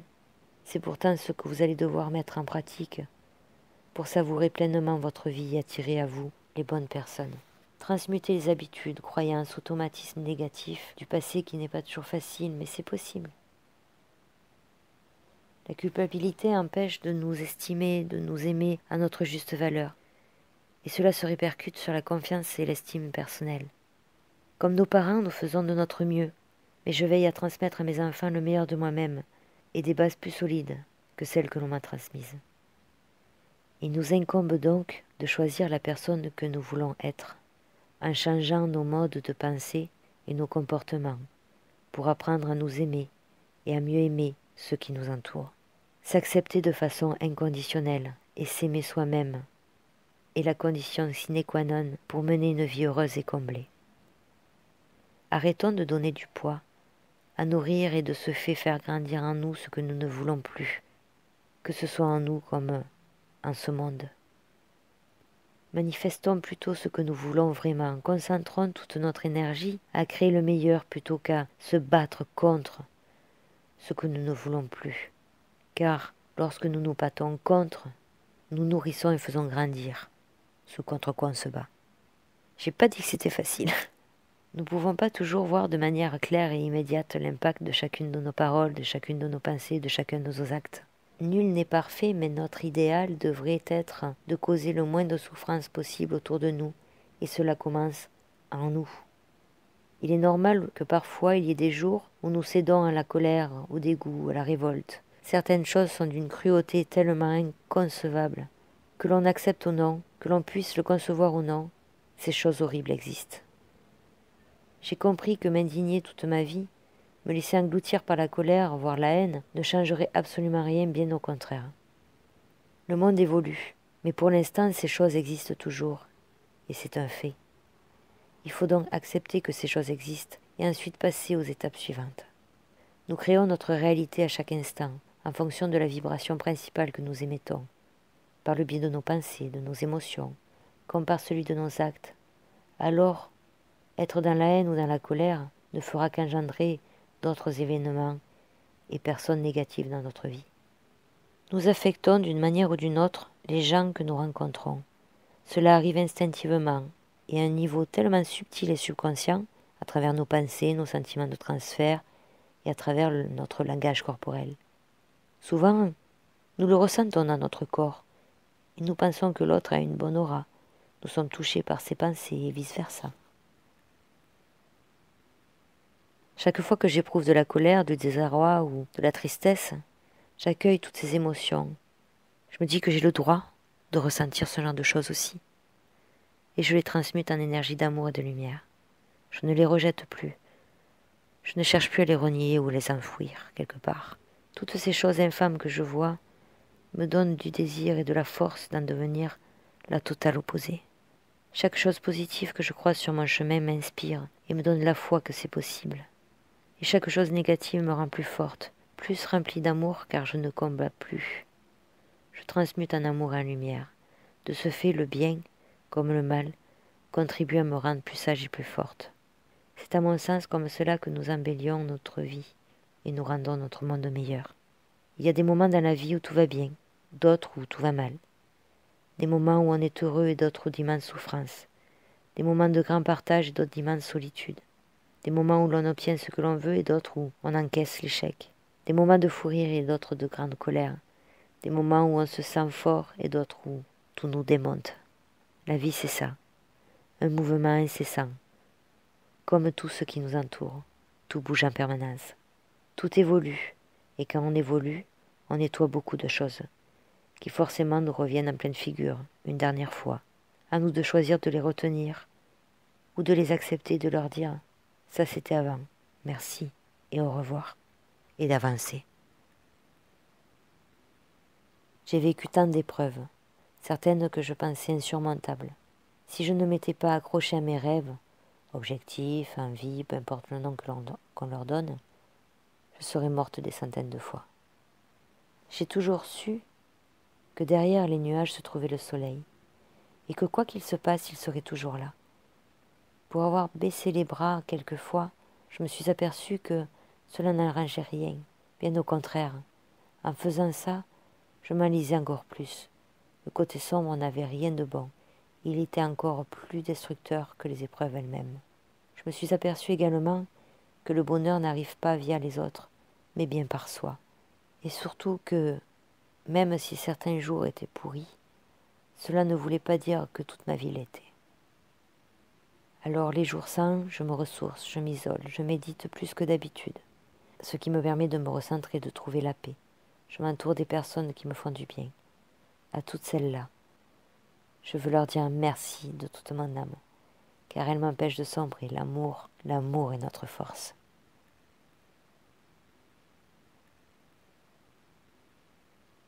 Je vous remercie pour votre écoute. Je vous ai lu une bonne, grosse partie de mon livre. Il reste encore, bien sûr, des choses à découvrir à l'intérieur de ce dernier. Vous pouvez le retrouver sur mon site zenoscope.com. Je vous souhaite une belle fin de journée. À très bientôt.